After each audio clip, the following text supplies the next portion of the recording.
Oh, here I am. It's Wednesday. We missed Monday because it was Monday. And sometimes that just happens and you just can't get things going. Or just don't feel like getting things going, or you can't get things going. And on Monday we couldn't get things going, but everything's back together now. And unfortunately, we're not doing DnD tiles because I am still working on the Fink, and I was told that I could finish it before we moved on to other things. So, yeah, there it is so far. It's mostly like 80% base coated. What I need to do is just a lot of little stuff. So I'm going to do a little more orange today because I need to finish the feet. On Friday, I remembered the feet. I need to paint the tops of the ankles here. So I'll take those off and we'll do that. So I'm going to touch those with orange. And there's two little spots here along the belt line that I need to touch up with orange. And then I'm going to paint the handle and the mallet body and the mallet heads. Those are three different colors. All the orange and the mallet are going to be washed with a brown wash. The purple shirt is going to be washed with a blue wash.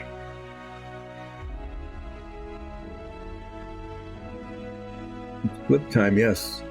The Fink video is on the wrong time and day.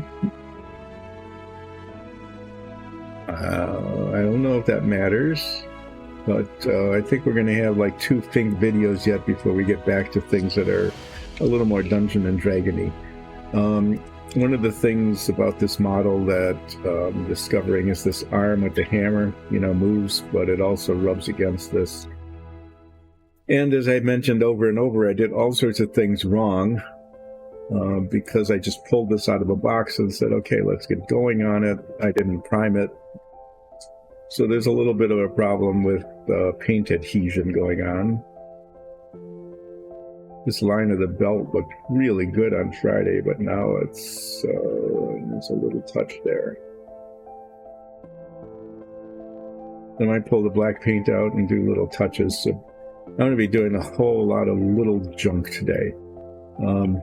So I'm going to paint these guys orange. I'm going to do the black on the belt first, because if that goes up on top of the orange, I'll need to scrape a little off and do the orange there. Touch up there. Then I'm going to come back and paint the nails on the feet. Then the handle and the body and the mallet. Head. And I should be able to get almost all of that done today, and then I'll do purple touch-up, and then I'll start washing the orange.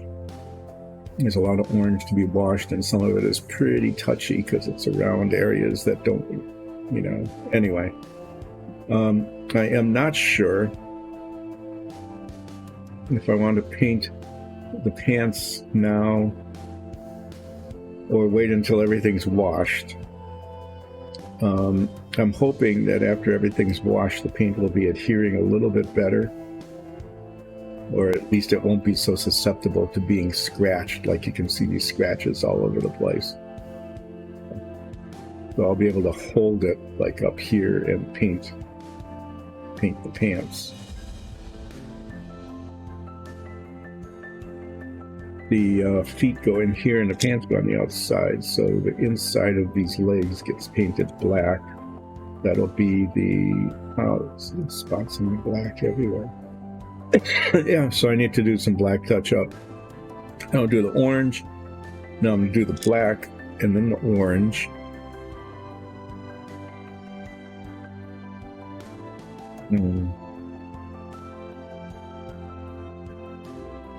Yeah, I'm just looking at this, and it's like, I don't know if the lines are quite right in certain spots. Like over there, I think a little more black up there. He's kind of oozing over his belt down here. I think that line's okay. There's a spot there that needs to be black. Yeah, anyway, black, orange handle, mallet head, purple touch-up. Start washing. Hopefully that will go okay. And then once the orange is washed and the hammer and everything, we'll be getting pretty close to being finally away from the Fink. And then we'll be able to get back to maybe something that's a little more D&D-y. My really good brush died, so I'm now using a new brush for detail work, and we'll see how that goes. Just ordered a whole bunch of other new brushes. But news, we have a rosin printer now. Oh, on a Saturday. That's why we didn't get as many views. So we were thinking that people weren't viewing it because it was a Fink as opposed to a D&D thing, but maybe it was the day of the week. But we'll make up for that now, and everybody will enjoy watching as we bring this Fink to a conclusion, hopefully sometime, maybe, if ever. Yeah, rosin printer. And need to show this to you because it's just amazing.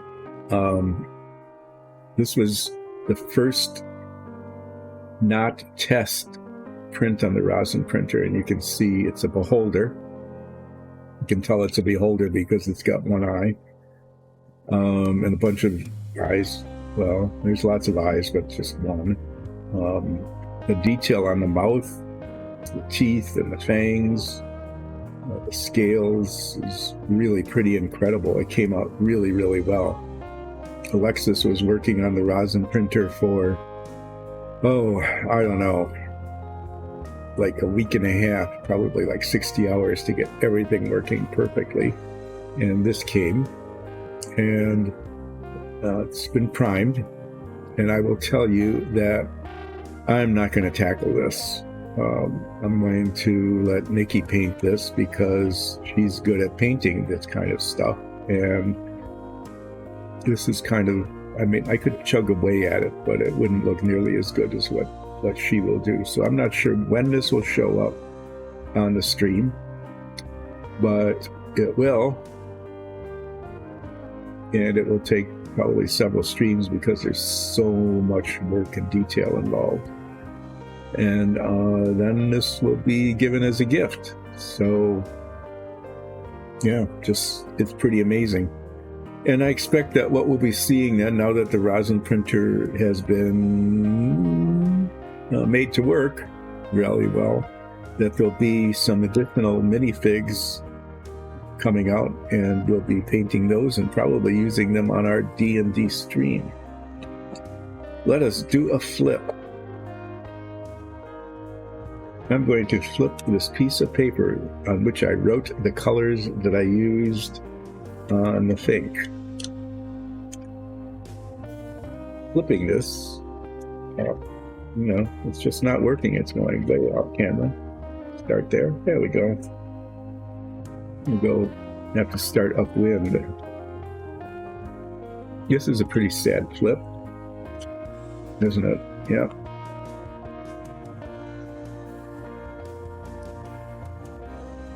Maybe I'll just spend the rest of the stream flipping this, and then I won't have to try to paint the Fink.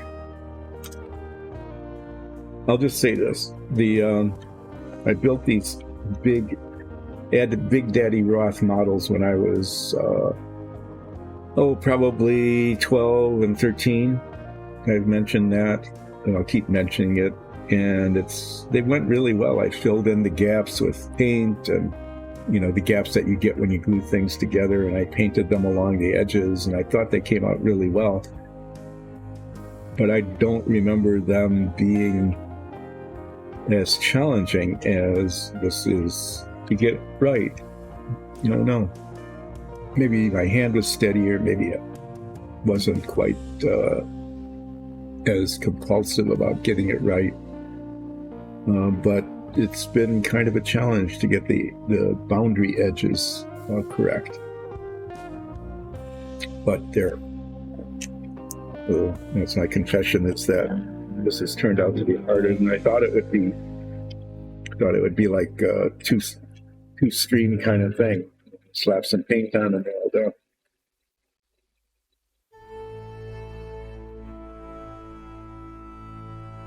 I'm stirring up the black paint here because there's tiny little spots that where I don't like the boundary on the belt.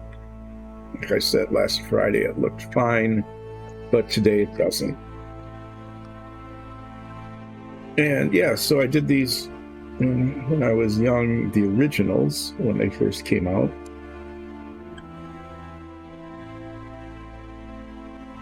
That date me? Yeah, probably a little bit.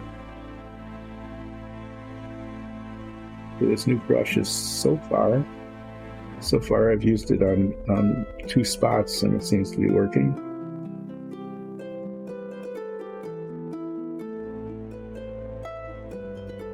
It's to adjust to focusing.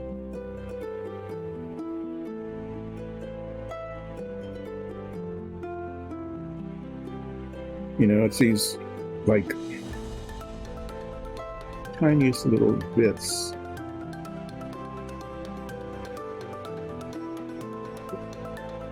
Noticeable, except when I'm looking at them and I don't like how it looks, that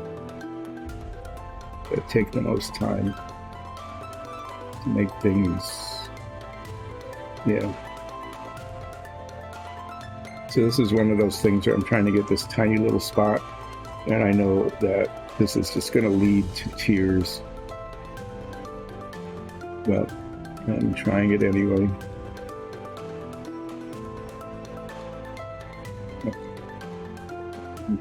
There.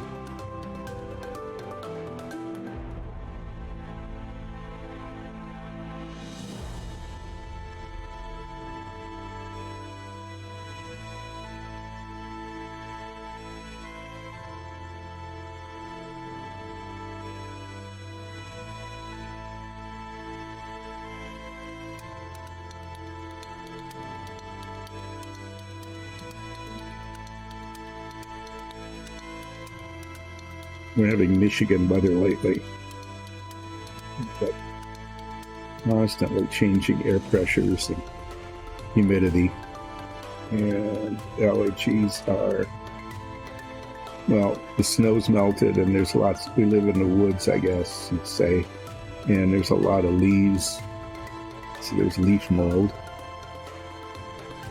I don't know why this isn't working.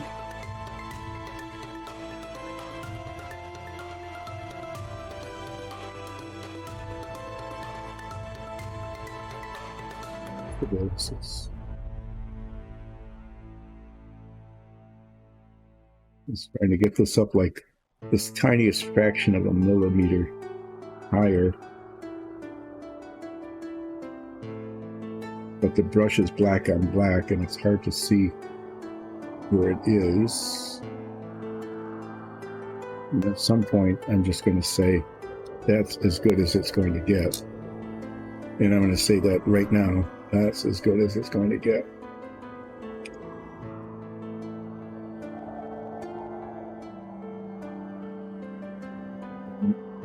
Okay. I put on a glove, and I think after I do the feet, I'm going to do that again.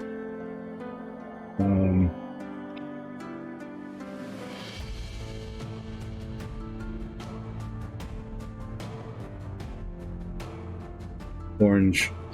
What I'm doing now is the little bits of the feet where I had to hold them with a slip, so they need to be base coated.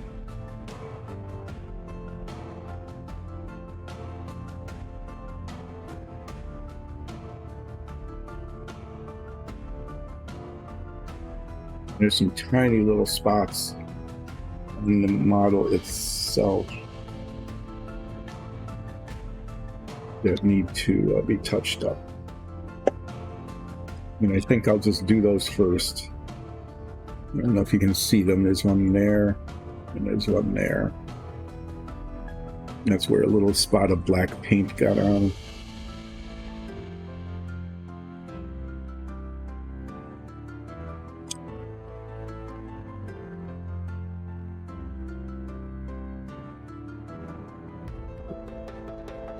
Here, I tried to cover it in white paint and it just kept growing and growing. And I just said, why am I doing that? I'll just scrape the black paint off with white underneath. It's just the original plastic like all the rest of this model. I'll just scrape it off and paint it that way. You can see all the edges where the purple needs to come down. Hopefully by the time I get to that, I will be used to this new brush.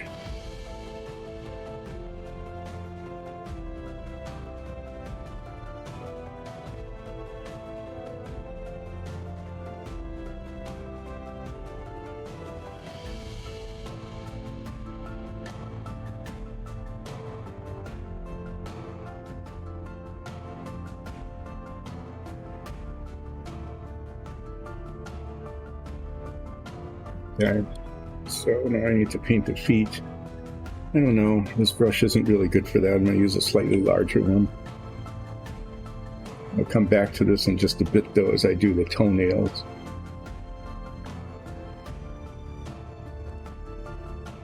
I'm going to end up using this for the wash later too, so we'll just give this a go.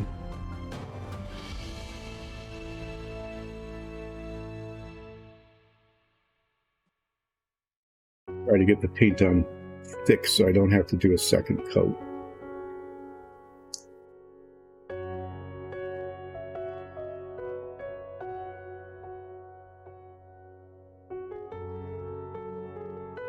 I'll be scraping a little bit off the tip of this right there a little bit later when I glue them on, because the cement doesn't adhere to paint. You don't know that. The styrene cement actually dissolves the plastic and makes a weld. And if there's paint on it, it just dissolves the paint and makes a big mess. So I'll be scraping a little bit off the tip once I see where they fit. So that there's a good cement joint. Okay, and I've got a whole lot more orange paint than I need, so I'll look around and see if there's any other spots that, like there's one that pretty much just were not painted originally.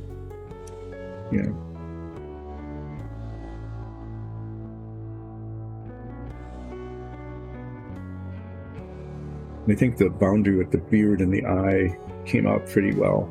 The teeth I'm going to be painting later. I'm not going to leave them white. I'm going to paint them ivory so they're slightly off-white. I think that'll look better. I'll probably do that after I do the washing though, because undoubtedly there'll be issues with the paint. So part of the problem with the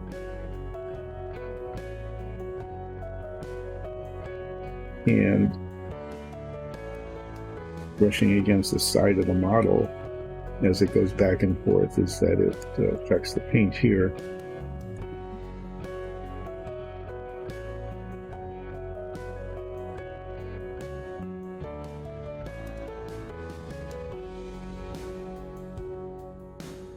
Yeah, I think for the most part that looks all right.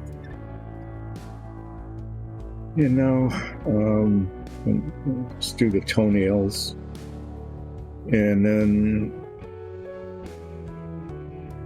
start working on the hammer.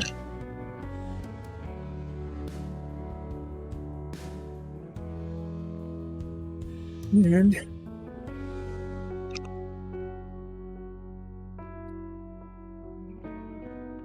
I could pick up those feet in like any place, right? I could move them around anywhere, anyhow. But no. So we didn't stream on Monday. But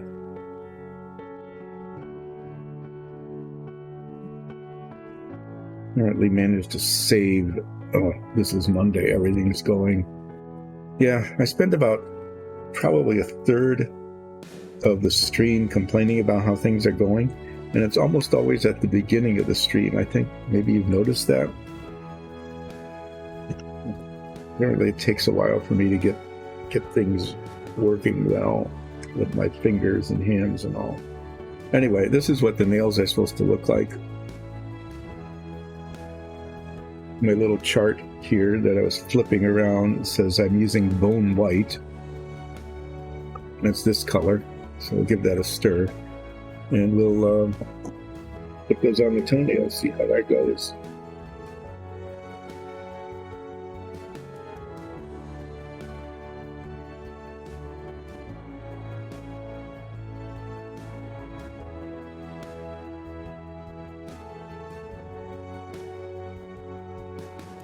The opportunity to use this new brush, because my old one that I've been using for like 15 or 20 years, it felt like just gave up. Bristles just fell apart. Yep, I'm on camera. That's always a nice, pleasant surprise.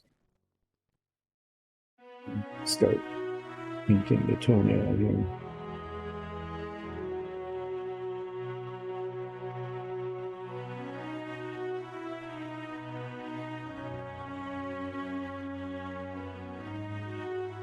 I'm going to have to do this by rotating it around in different angles of attack, because I can only paint in one direction. And I'm pushing the paint up to the edges of the mold for the nails.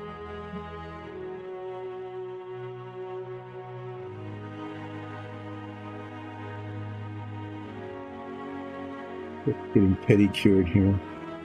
I'll no doubt have to do this again after the wash. I have no idea how this is going to look after it's washed. It might look just fine, or I might just have to redo these.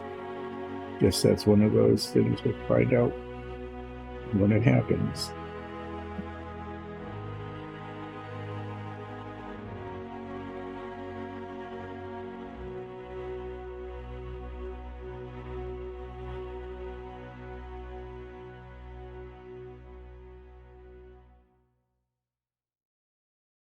Anyway, welcome to Wednesday.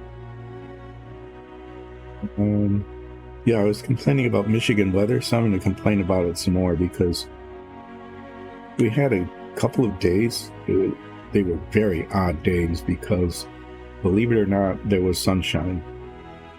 And we actually went, I think, like a month in January. It felt like a month. It probably was only like 3 weeks. Where we had seriously like 3 minutes of sunshine it measured it at the airport, and there wasn't any sun for almost the entire month of January. And the last couple of days we had sunshine during the day, and last night it was actually clear enough to see the stars, which is something that hadn't happened in a long time. Or it was actually the night before, but because yesterday it started raining.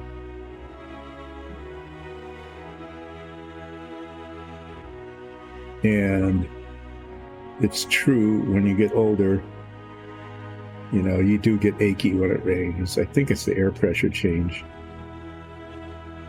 And then it's supposed to stop raining until tomorrow. And then tomorrow we're supposed to get rain, sleet, and snow. So we're just going to get this accumulation of heavy, wet, gross precipitation. I know, you can't even see it, but there is this tiny little spot here that looks like I didn't get paint there. It hadn't been painted before, so I just got a little drop of orange paint out to touch that up. Okay, so those toenails on his right foot. Let's do the nails on his, place to pick it up is right there.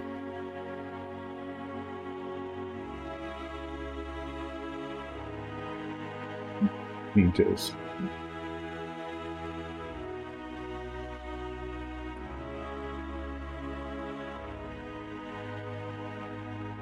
This is what, like the third time I'm putting some paint on it because I keep grabbing it there because that's the logical place. Of course it is the logical place to grab it. That's the thing that sticks up. Yeah, so I'm going to grab it here. Hold it like this and do these little toenail things.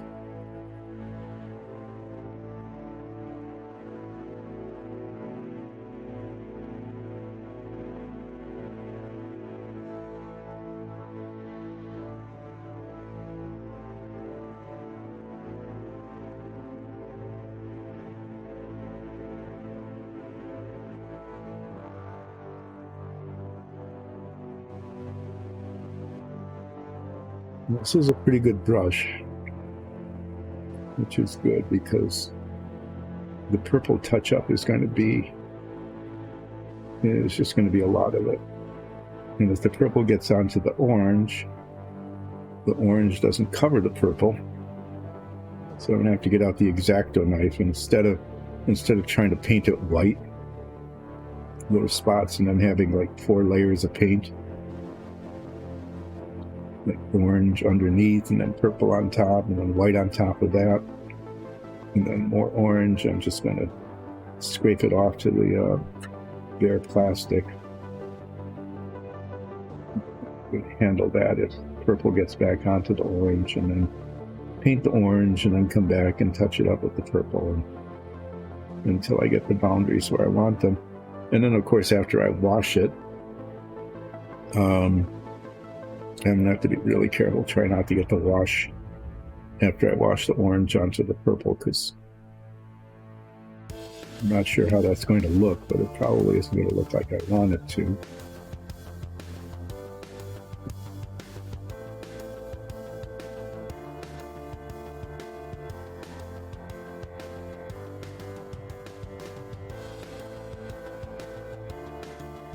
But yeah, this getting the edges right. In 2 colors, that's the trick.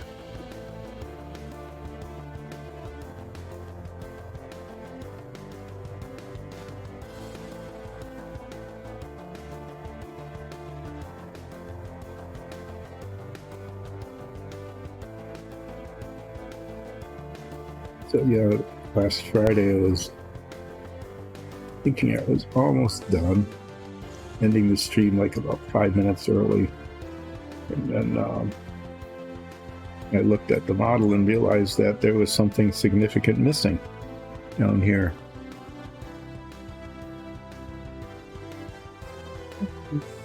I'm sorry, those are feet.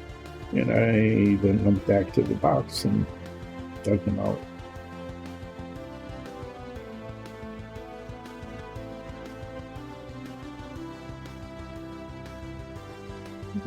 Footloose Fink, did we?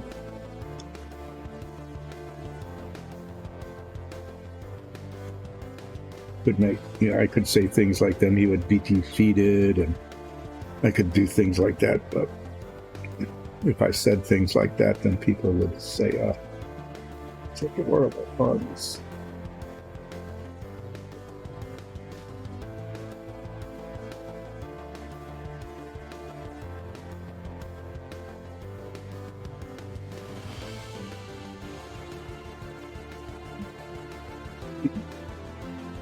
So yeah, the Michigan weather has been highly variable the last bit.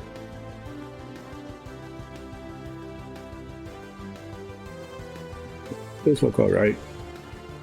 There's some feet. Now,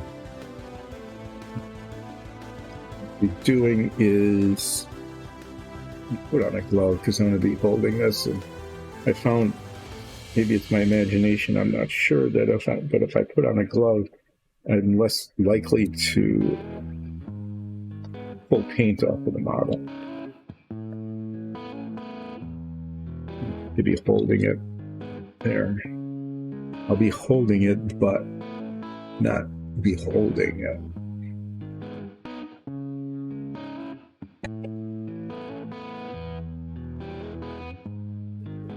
The demarcation line here between the handle and the hand is, it's okay.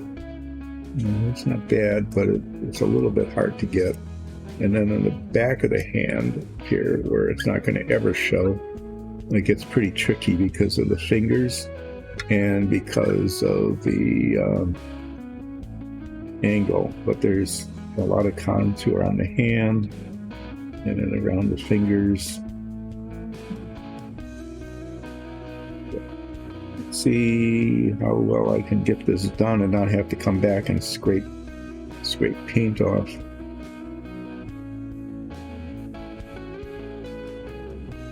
Really ashamed of it. Anyway, maybe I'll pose him if I get that right. Maybe I'll pose him with the hand up. Oh, here. Let's touch up the nails where they've scraped off against the side of the body. If I pose him with the hand up, and he won't be. Maybe I'll just stick that in place too. And he won't be. As I'm doing that, I see a flaw in the nail on his little pinky. Just keep going back and forth because I'm not satisfied with how some of this is shaping up.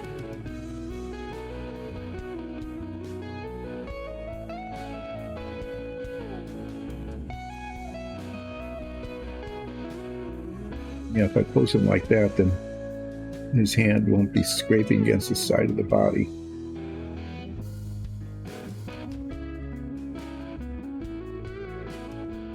So actually I'm going to start there. I think I'll just get the hardest part, see if I can't get the hardest part out of the way. One thing I will be doing though is I'm going to be using a brown wash on the orange.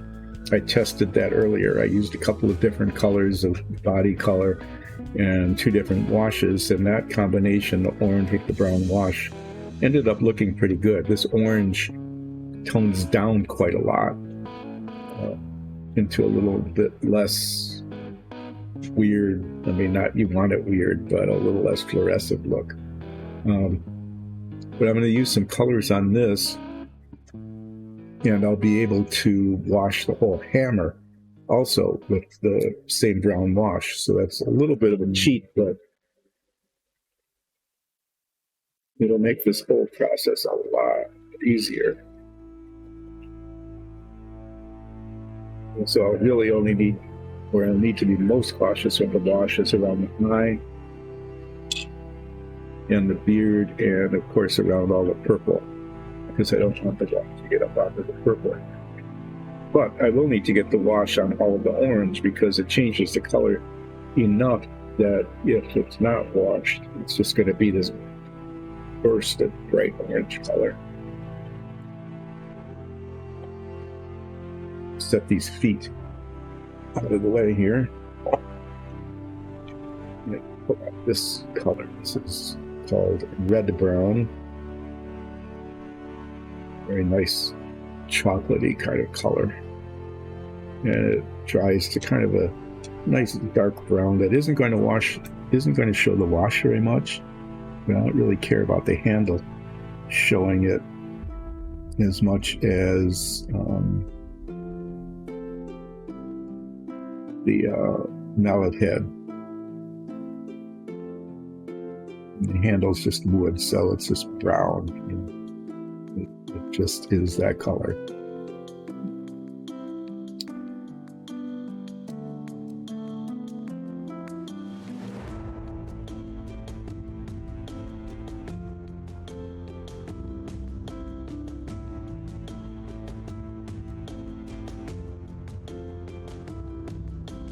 It's a nice fine point on this anyway.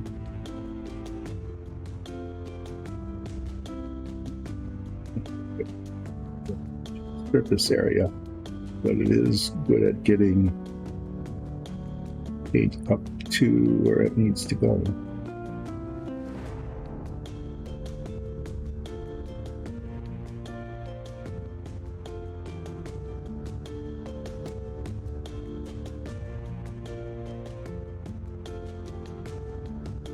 Look at it with this fine point here.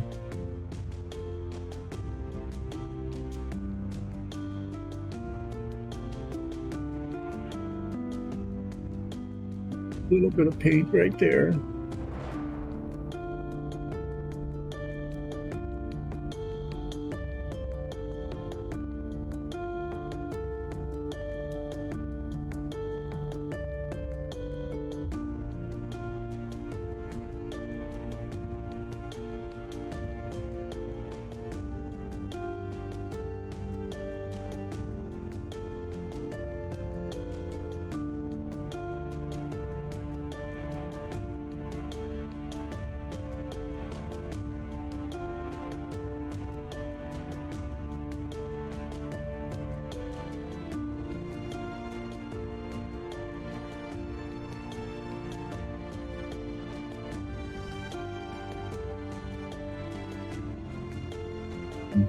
That's a little better.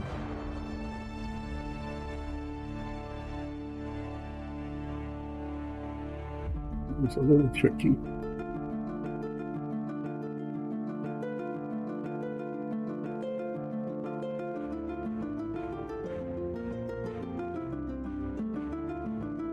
I'll be using a different brush. Once I get this outline, try to use a different brush to finish it.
I don't know, that finger right there just needs to be even out.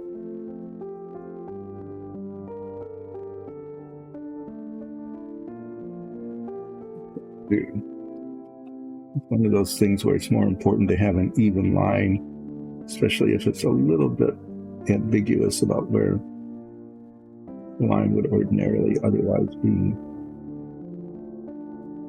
Bigger.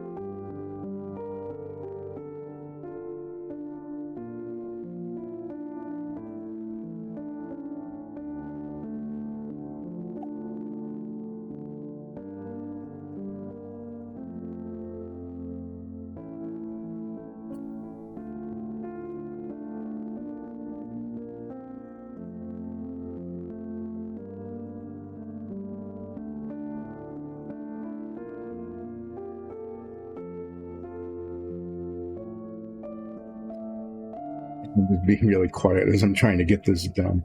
It's, yeah.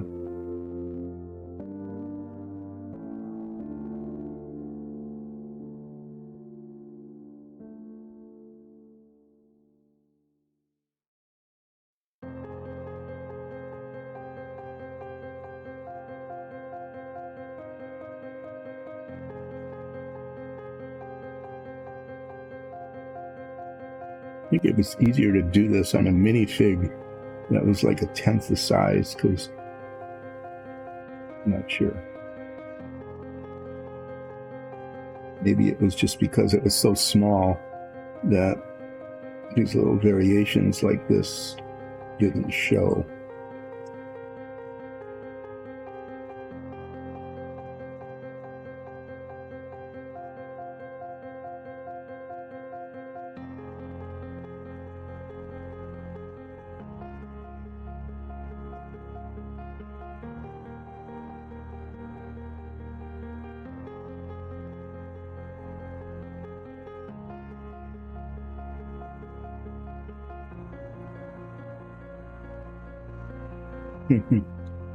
Yeah.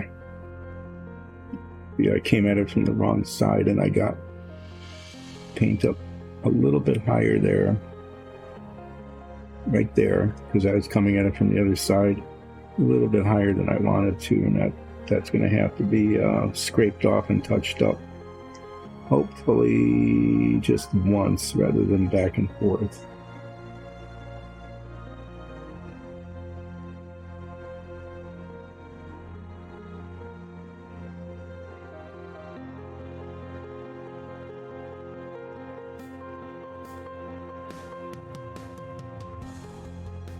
To change the angle there, because from one side it looked like the paint was up far enough, and then I moved it and it pretty clearly wasn't.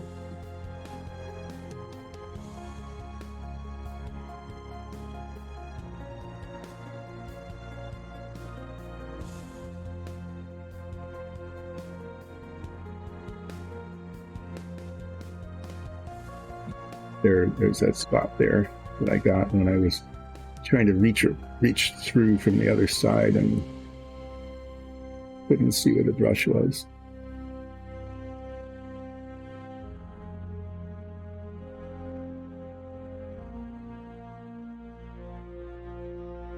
Well, other than that spot, I think it came out okay.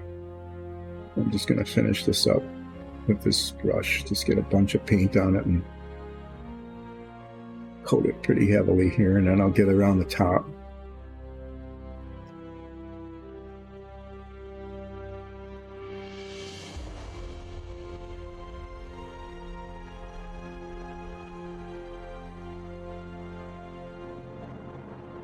Okay, yeah, so it went a little too far there and a little bit less than needed here.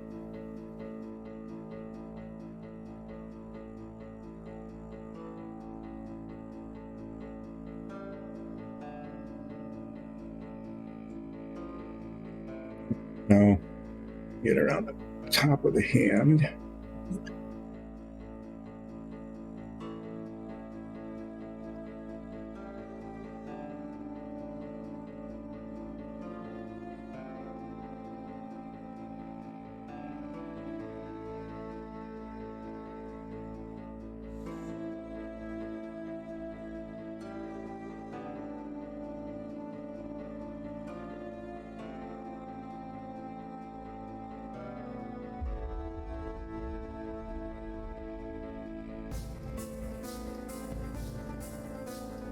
You know, sometimes you might say, well, it seems like an awful lot of trouble for a Fink. I mean, it's just a Fink, really?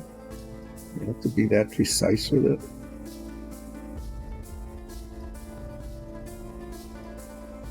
But, you know,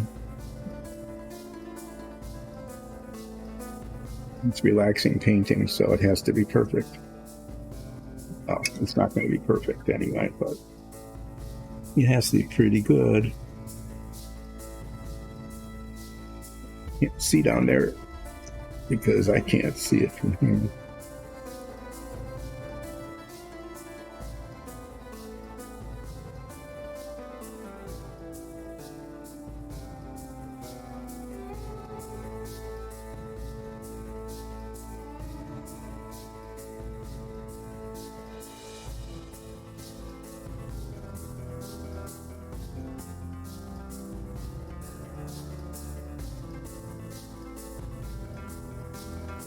Space around the thumb isn't quite as bad as it was on the inside of the hand, but it's the same Same sort of thing where it all comes to like a point.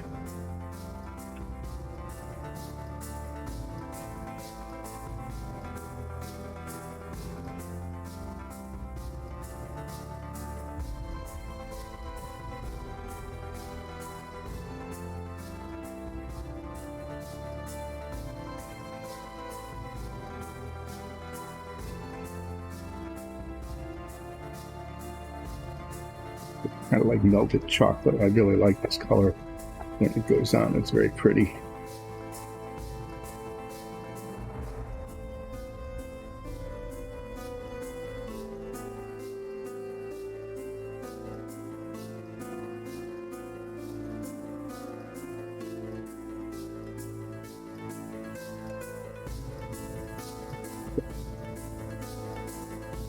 Got up a little bit high on the thumb there. It looked fine from down there, but then up here it doesn't, and that's going to, if I pose it up high, that's going to show. And then there's unevenness here. See if I can clear that up.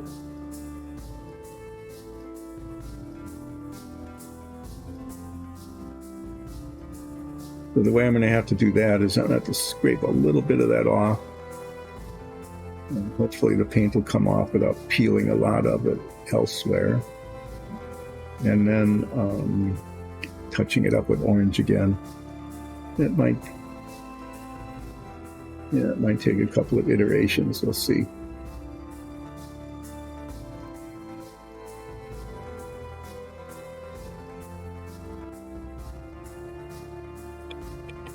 Well, yeah, not much chatting going on there as I was trying to get that done. I'm going to use this brush and just paint the rest of the handle up to the hammerhead here.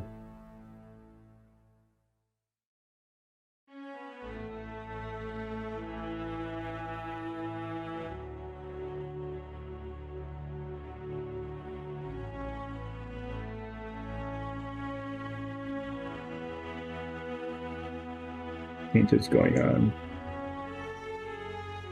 thicker than I would ordinarily do it, but you know, it's weird. It's not primed, and so it's not adhering as well.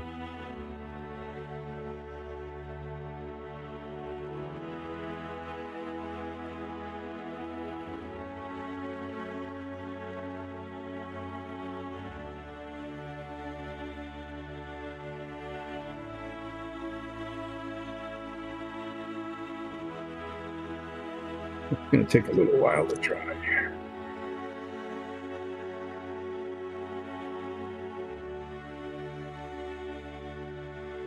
So the hammer, this is going to be painted an intermediate color between this dark and the buff I'm going to use on the hammer heads.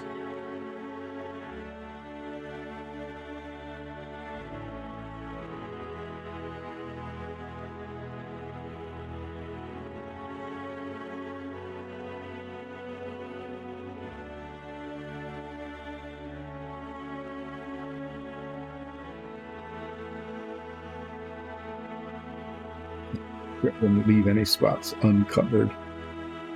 Yeah. Okay.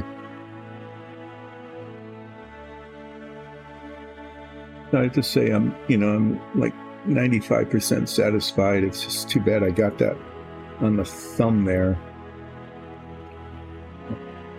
You know, it's just that one spot that's going to show.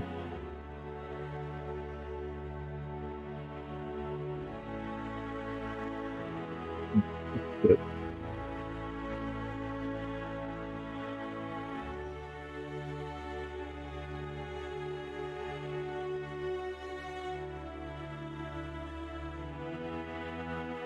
bit of unevenness in the line here. And that up. Yeah, so right there on the thumb, it's going to have to fix that. And if I pose it like this, it shows pretty significantly. So, yeah. But I'd like to pose it, I think, with the hammer up because that'll keep it from rubbing against the body and flaking the paint off. It's starting to dry pretty well. Let's clean these brushes off. And then into the side.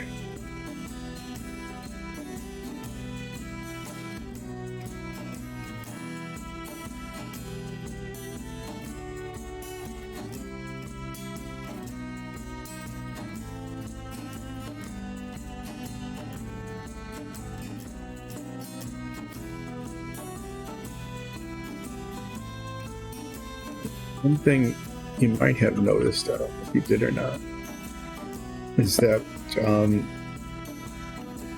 this guy is beating on a car. This is the car. Okay, he's Fink Eliminator. He's eliminating cars he doesn't like, and this whole thing came with a decal set. Look at that. That whole area now. I don't think when I did this, I didn't push it back. But there's a whole area underneath his arm there that's not purple. So when I get the purple paint out, I'll be taking care of that. So he's beating on this car with his hammer. And there's a decal set. And his hammer says, "I like." And the idea is you put a decal on for the brand of car that you like. And then you put a decal on this one for the brand of car that you're smashing. And, you know, you can do a Mercedes or a Pontiac or a Rolls Royce or a Peugeot. I'm not sure if I'm going to put the decals on or not, because the decal sheet itself is pretty cool. I might just save that as a souvenir.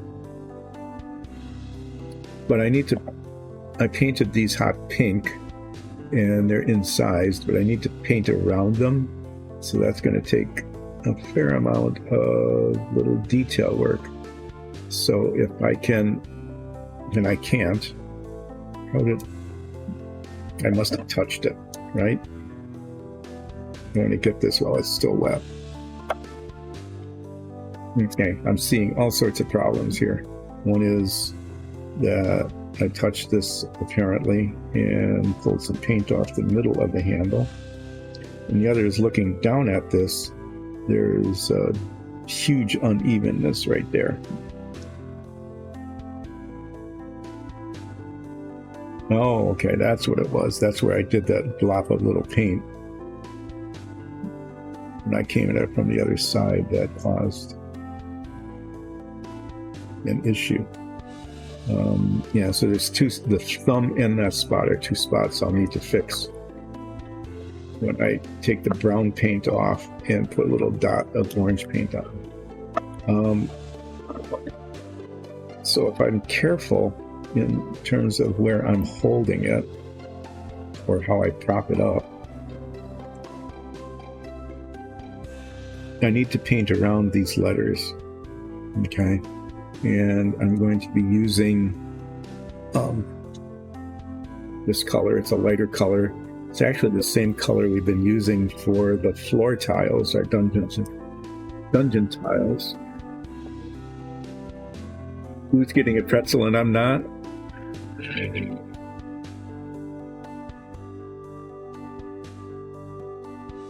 I'm waiting for that dark brown to dry. It has to be done anyway. I'm going to try to, hopefully with some success, paint around these letters so that I can just, and then when this is dry, I'll paint around the handle. Paint shaking things really well today. Yeah, hopefully I can paint around these letters. And then I can paint around the handle.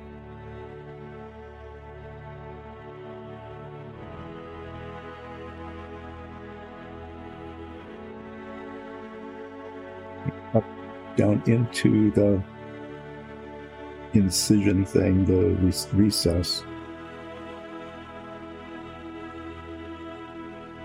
Okay.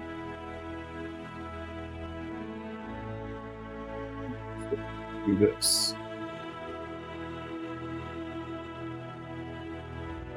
Only the raised part is pink.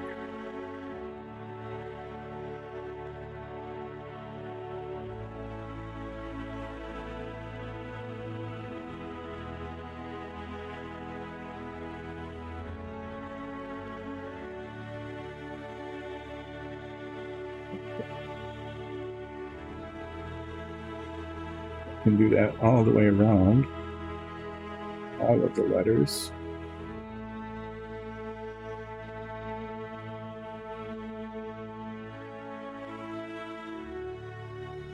That will be what I'm trying to achieve. So I'm just doing it from this side first, and then I'll do it from the other side.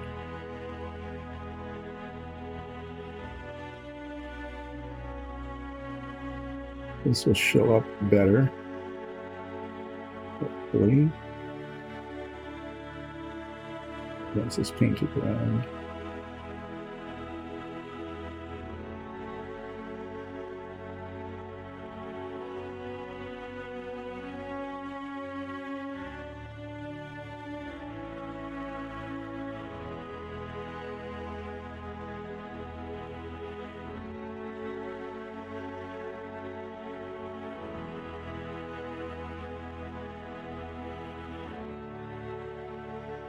Nothing there.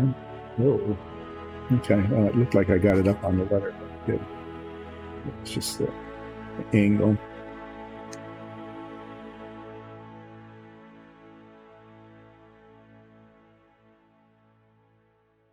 Getting this side of the letter in the top. Then I'll flip it over and do the other side in the bottom.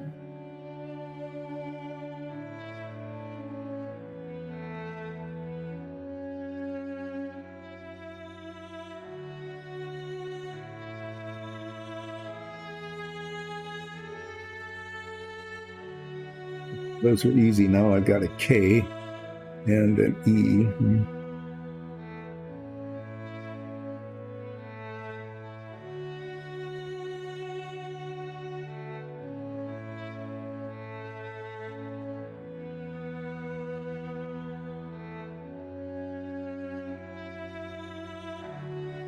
You remember what I did with this lettering when I was a kid? I think what I did, I used to do some like negative painting in a way, is I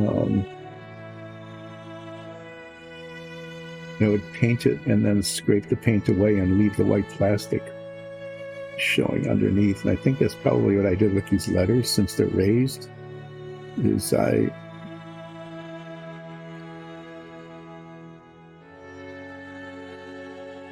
going to try to wipe that off rather than have to come back and touch it up later.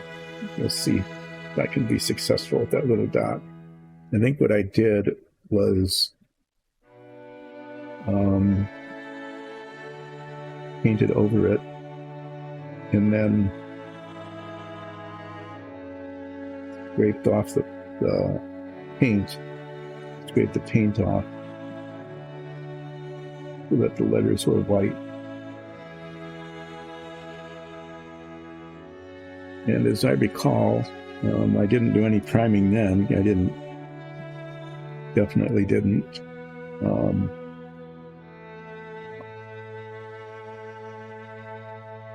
Paint being quite so flaky. Maybe it was because of the nature of the paint. Those were, back then I was painting with the Testors enamels.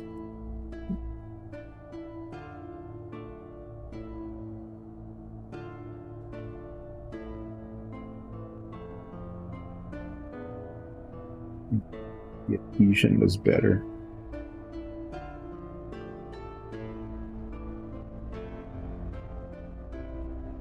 So we'll see how this I like comes out after I get this done.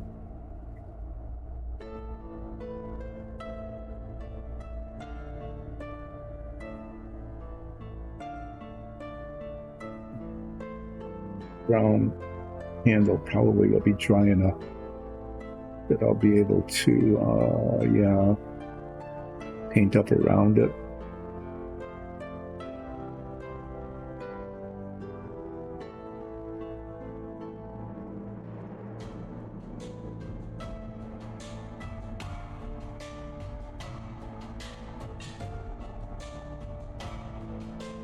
can get out the bigger brush and finish it off.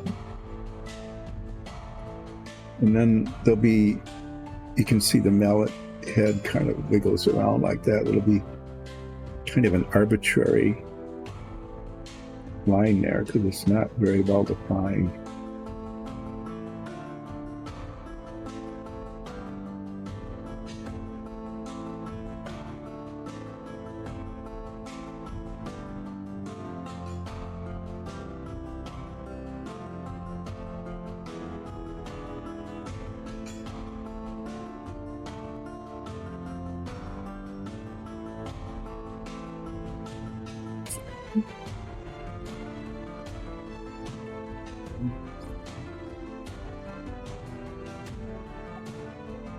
Easier said than done.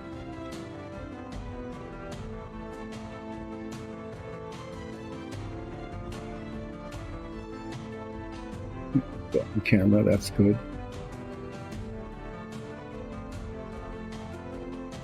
I'm pretty sure that's what I did. Is I had this, you know, just a razor blade, and I painted over these letters, and because they were raised, I was able to scrape it off and, you know, reveal the white plastic underneath.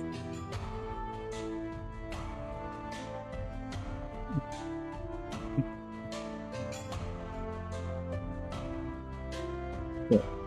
These are pink.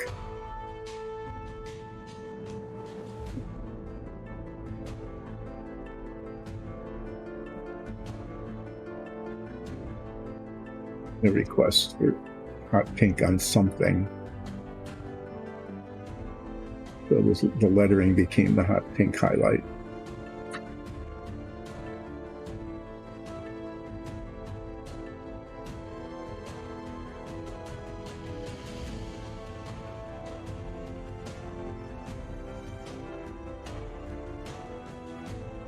K is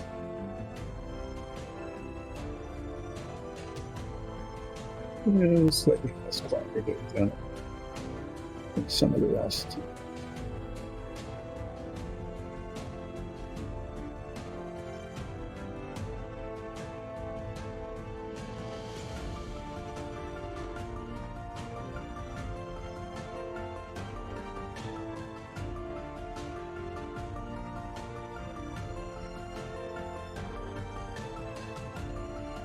Here.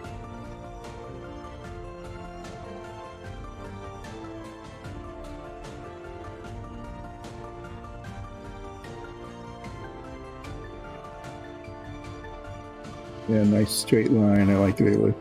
You know, that was nice. Getting the brush down into where you wanted it, and just pull the paint across. Yeah, not many opportunities like that.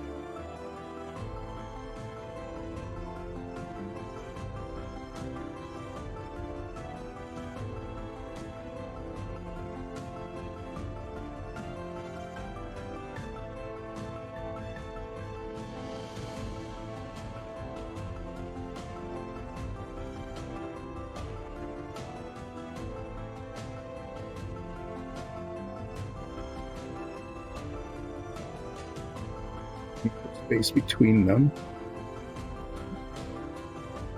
between the eye and the light, because that would be hard to get the brush in there with some accuracy.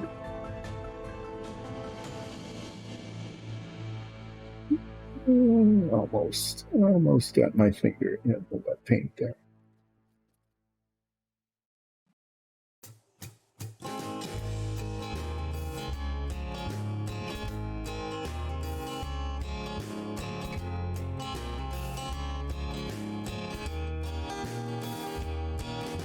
Okay, and then the top of the eye here. Yes, I didn't get the brow. The valley. Okay, so there is a eye like.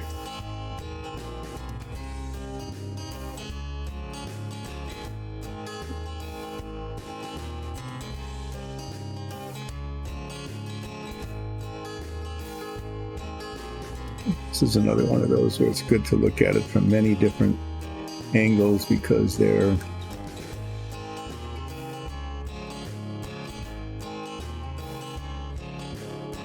the line looks just fine from one direction and then not so much from the other.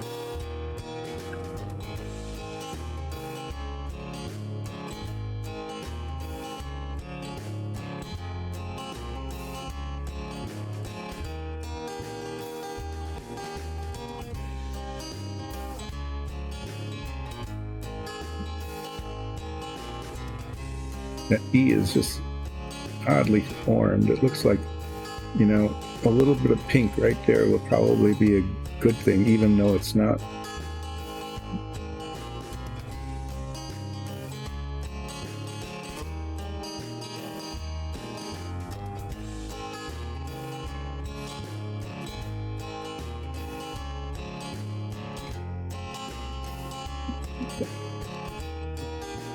There we go.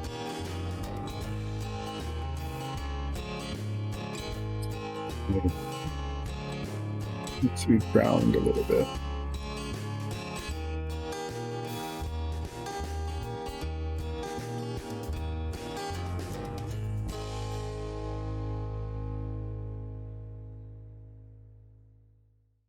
Okay.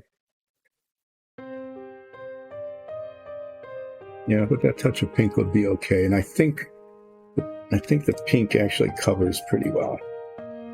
So we'll see. So I'm going to take a chance here. I think it's dry enough. I'm going to paint around the handle here.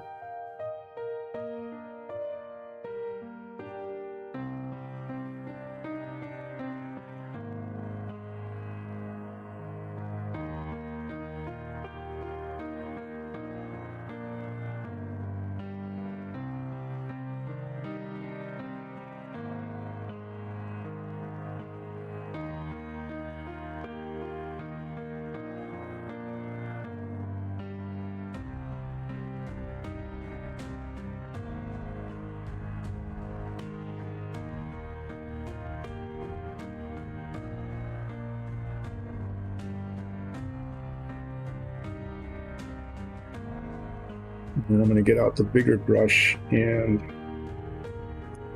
finish painting the hammer head. And then I need to let that dry quite a lot before I start messing around with the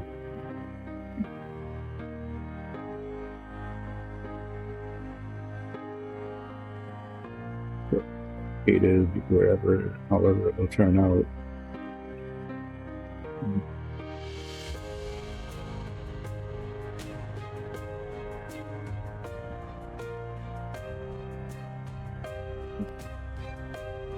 And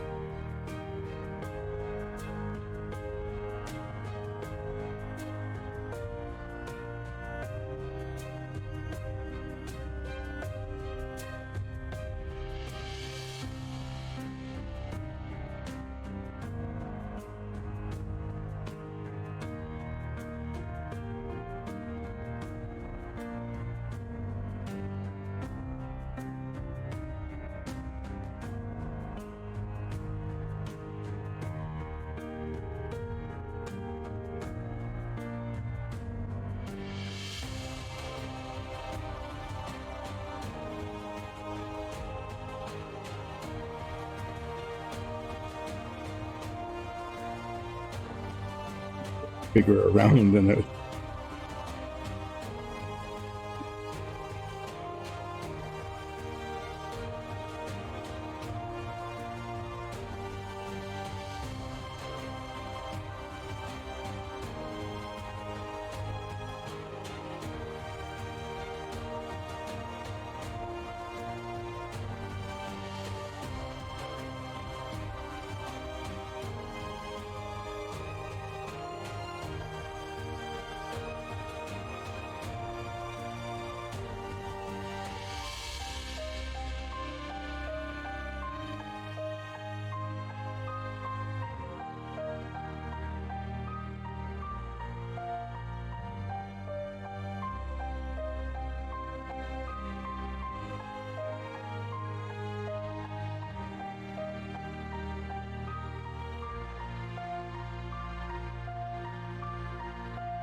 Okay.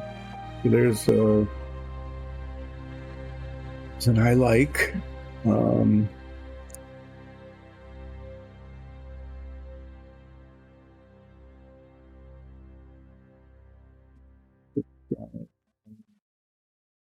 Paint the mallet, the ends, a much lighter color, because they're supposed to be like a softer material, I guess. It's kind of fuzzy around the edges, so we'll make some sort of arbitrary, try to follow some of the contours where you can see them, and those will show up a little better when the paint is dried. And look at that, that looked really fine.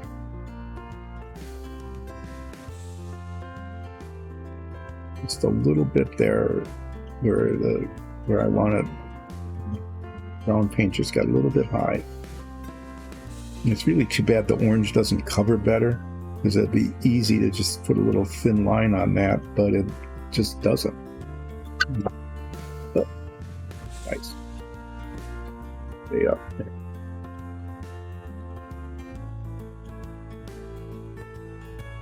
It just doesn't cover that well, so the only way to fix that is to scrape the brown paint off. There's two ways. One is drop my brush. If I can scrape the brown paint off and then paint the orange on it and hope that the knife does a really fine job of right where it needs to be, that it cuts a nice edge and makes it white, or else I can try to paint it white, but then I get this like 3 or 4 layer paint, and then each time you put paint down, there's always the chance it would flop over in the next color.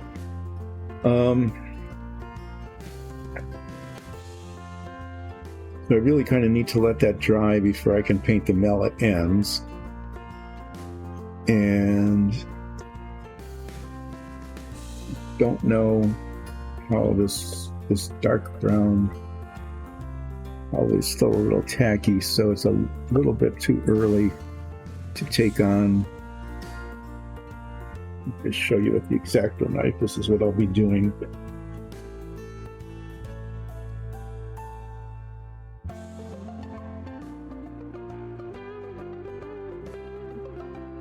X-Acto point is see where the brown paint came over, is I'll be trying to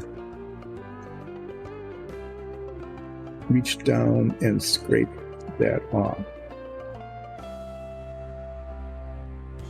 And there's definitely this spot here, and then it goes, yeah, that's still pretty wet because it was heavy there. Goes just a little bit around. That's okay. Really depends on the angle. So much depends on the angle you're looking at.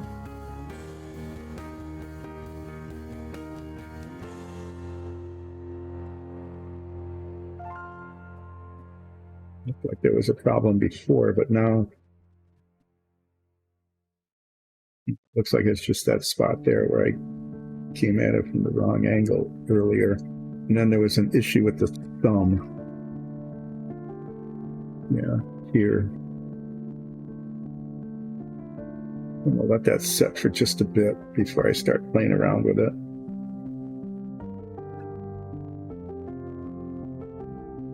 Looking at flaws in the brown here.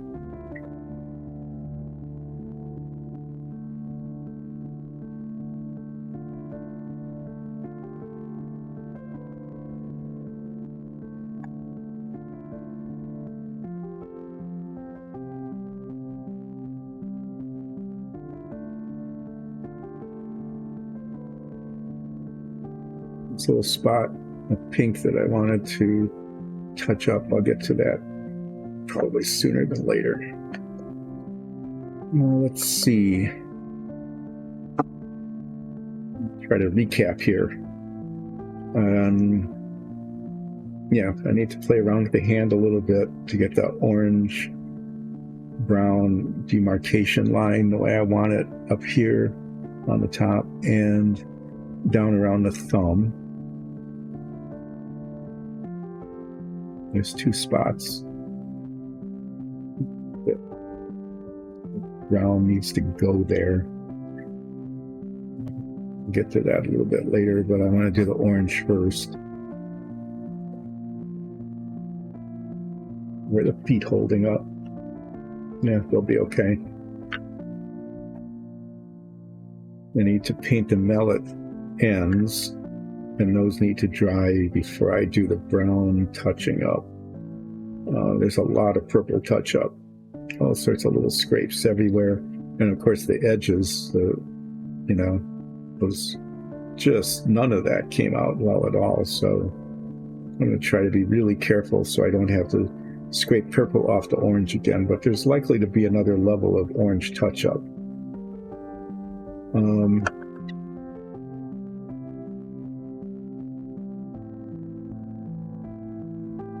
So yeah, the mallet ends, the hand, the purple touch up all over the place, maybe another round of orange touch up in a couple of spots where the purple just went where I didn't want it. Again, I'll be using the scrape it off and into the bare plastic technique. And then we're going to take on the brown washing. And that will be a little tricky because we want the wash to go right up to the end of the brown, but not onto any other color. I'm not too concerned about the teeth right now. Those will be painted later, but I don't want to get wash on the eyeball or onto the purple very much. So, and we want the wash to look even. So, except in these little nooks and crannies and the hairy parts, I want it to build up there. So I'm going to be, anyway, it'll be a challenge getting the wash right. If worst comes to worst, we'll just spray primer over the whole thing or give up on it, but we'll see how that goes. I need to let that brown rest for a bit. But one thing I can do while I'm waiting for that is maybe I can start painting the car.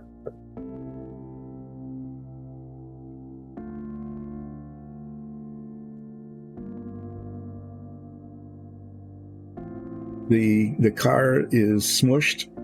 It's got this little face on it.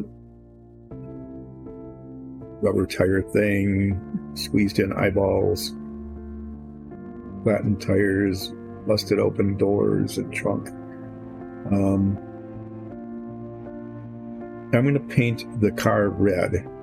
I'm going to paint it, I'm going to try this. We'll see how it goes. I'm going to paint it glossy red. And then I'm going to take on the chrome and the tires, chrome up front. I'm not quite sure what to do with the windows. I might try to paint them a white color.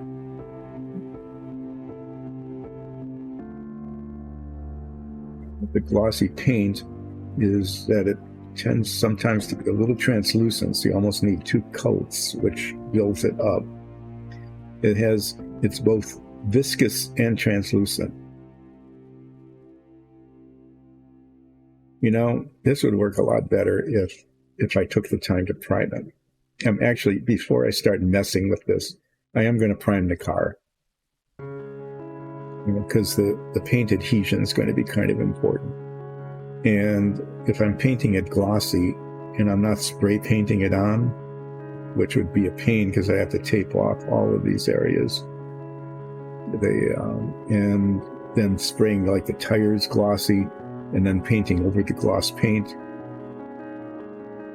Yeah, I was going to start painting this red now, but learning my lesson from the main figure,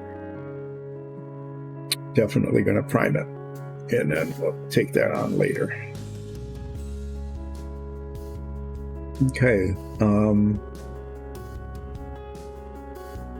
going to, before I forget, put that little dot of pink on, for a little dot where I want pink.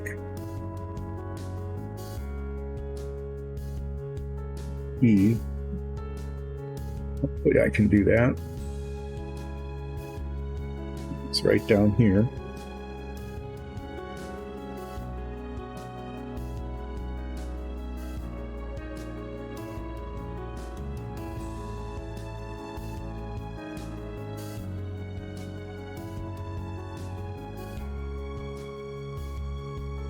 E a little bolder.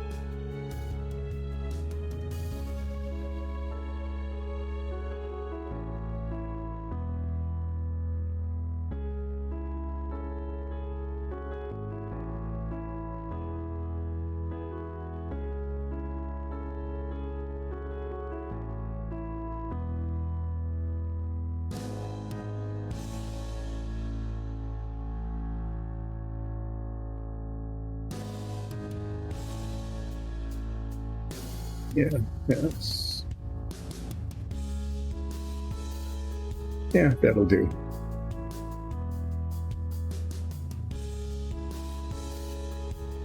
And now I'm going to attempt to fix those spots on the hand. And what I'm going to try to do here is just trying to scrape off the brown and probably the orange underneath too.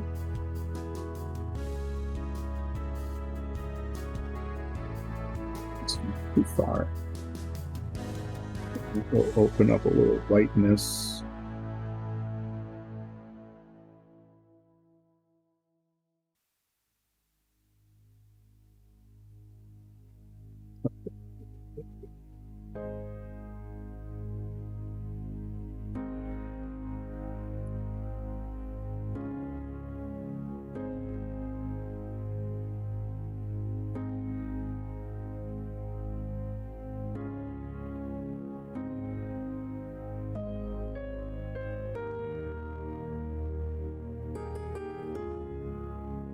It's kind of where I want it.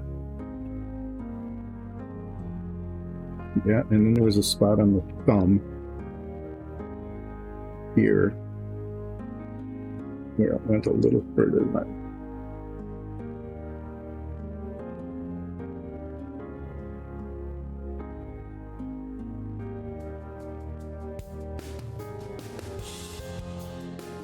Orange, the orange stood up to that. That was kind of weird. I'm not going to complain. I'm able to get the line there pretty much where I want it. It's taking the brown paint off.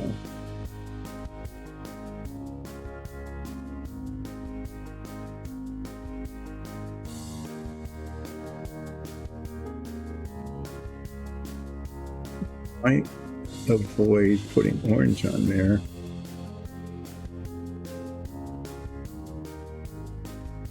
Fear of getting it. Okay, so this line, the line around the hand is not perfect.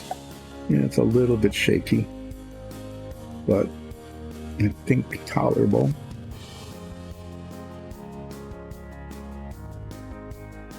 And there, I need a touch of brown.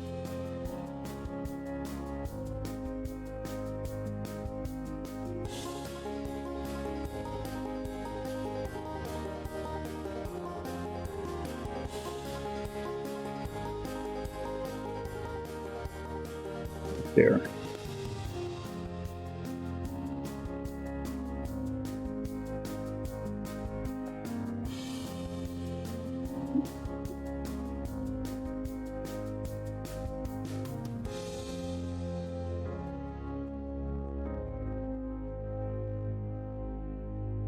Start with that little touch of orange up on the top there. I'm just taking it out the tip of the bottle. I'm not even going to bother squeezing any out.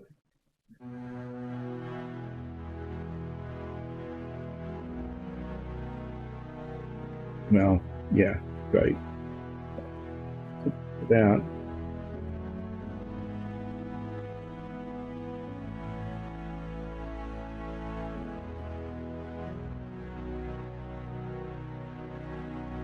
gonna do this little delicate bit here, just where I scrape the brown paint off and it's white. I just want to paint that orange.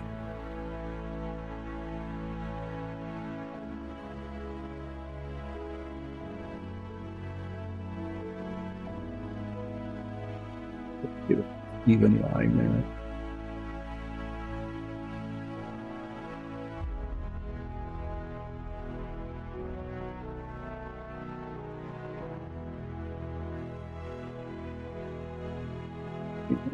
I think that'll do. You know, and just looking at this, and once it's washed, that's going to be fine. And then the thumb here, I said I wasn't going to mess with it, but I lied. I'm going to try to get a tiny little spot of orange. Wow, okay, where'd that bristle come from?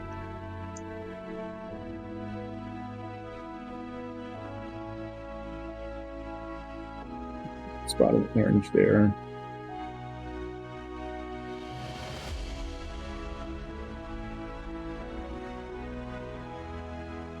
Okay, and then okay, gonna have warts on his hands. This is another one of those. Get the brown paint off. It up with orange.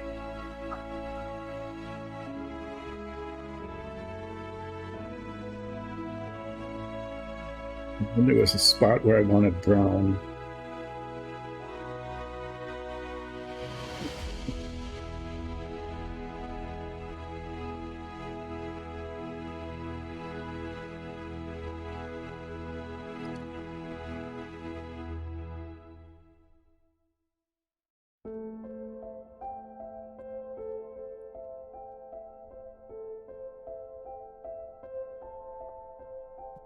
Do that. And then, well, it's brown. I'm going to paint the mallet head. And then start working on the purple touch-up.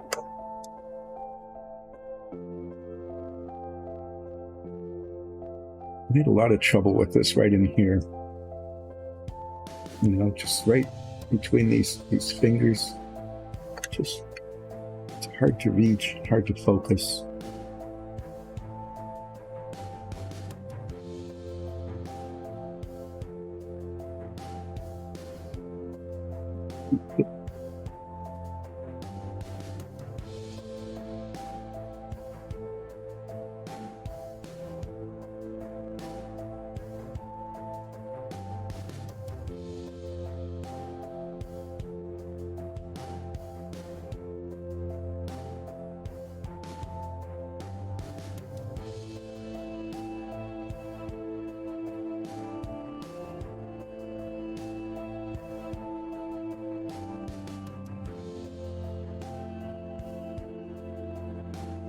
If this doesn't work in the next 12 seconds or so, I'm just going to call it good. Yeah, it's just the way it's going to be.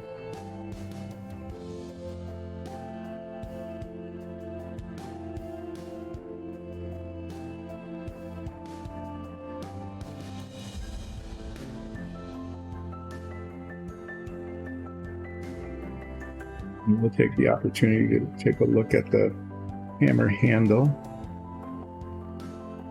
Yeah, it seems to be covered pretty well.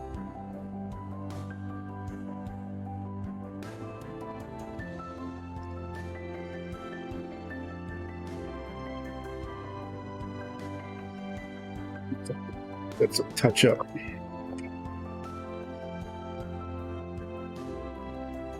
Take a look at the hammer itself. Like there's a couple of little spots, and then I'm going to paint the ends of the hammer, and at that point, that will be break time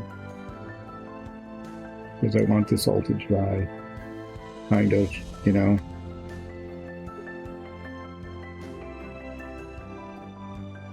before I start doing the purple touch-up. Otherwise, I'll get my fingers in every place that I don't want it. And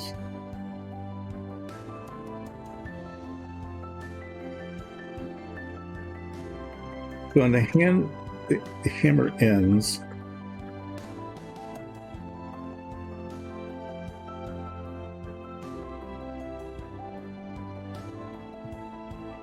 take a chance here and get it back up.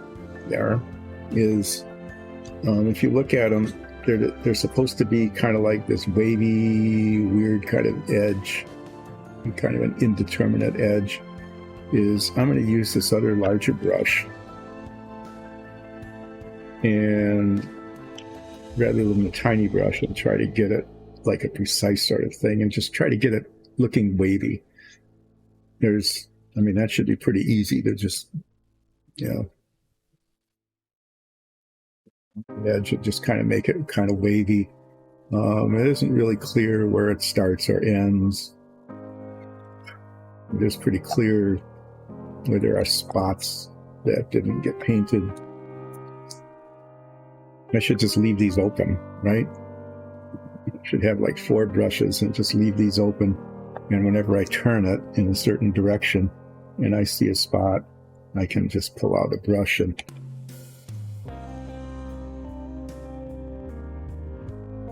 but I think I can do that. It's not really clear where the boundary is supposed to be, so I can make it a little bit arbitrary.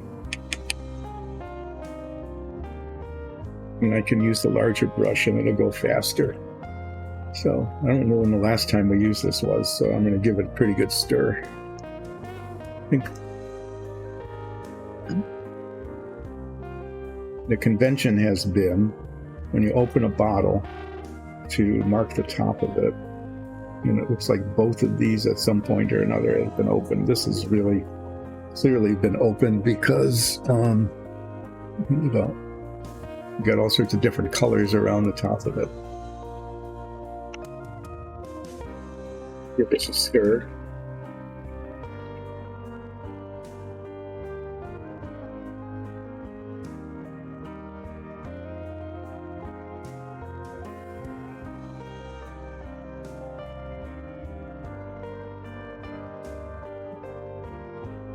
Since we don't have this in,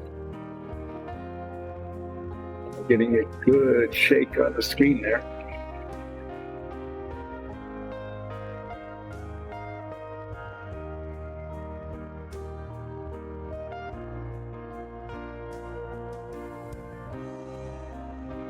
Yeah, anyway, there's that. Trying to move things a little bit out of the way here.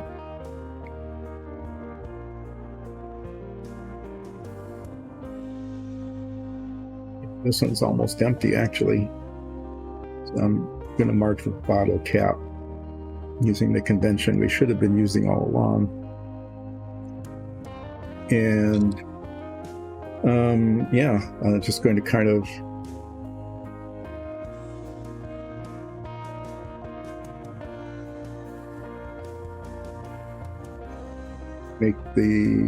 mark the edge.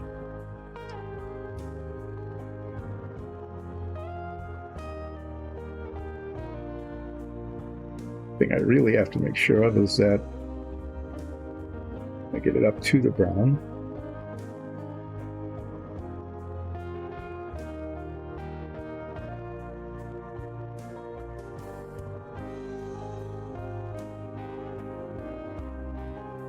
And that is,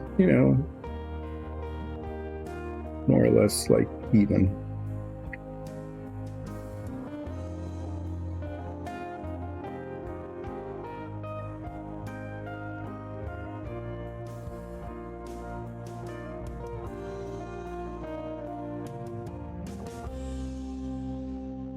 And once there is an edge,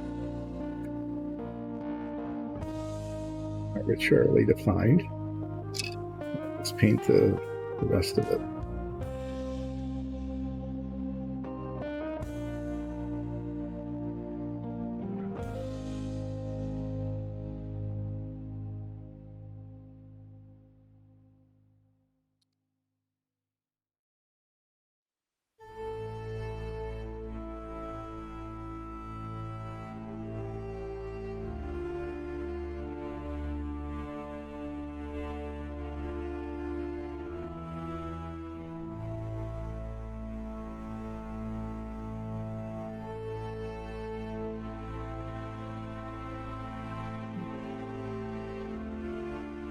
keep it kind of, smooth. Now I need to just do the same sort of arbitrary wavy edge around the top part, or the top is the other end.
So, that's an edge.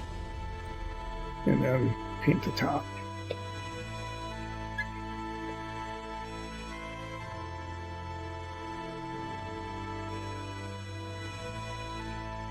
See the little seam there that I filled in with putty before? That if I hadn't filled that in and sanded it, it would show. Okay, that was a seam from the glue in the cement. But if one carefully fills those in with a filler and then sands it with a really fine grit sandpaper, it's like it had never been there. Okay, so this is a lighter color, so I want the wash to show, and I want the wash to be kind of, uneven.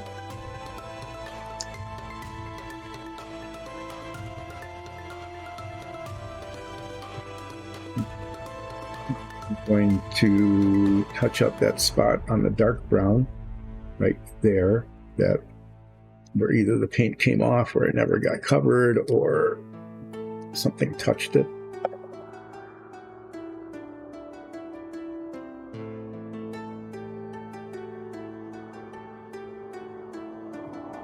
See if there are other spots that need to be similarly touched.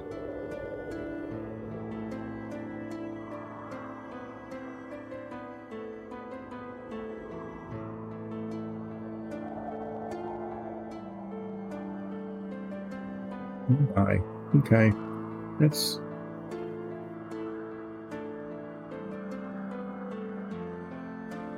I guess that's its knuckle. I'm not going to mess with that. Okay, so that'll do. And that, there's a little unevenness in the paint, but that's okay. I want that there like that, so that when I wash it, it doesn't look like it's just bland. All right, so at this point, I need to clean this.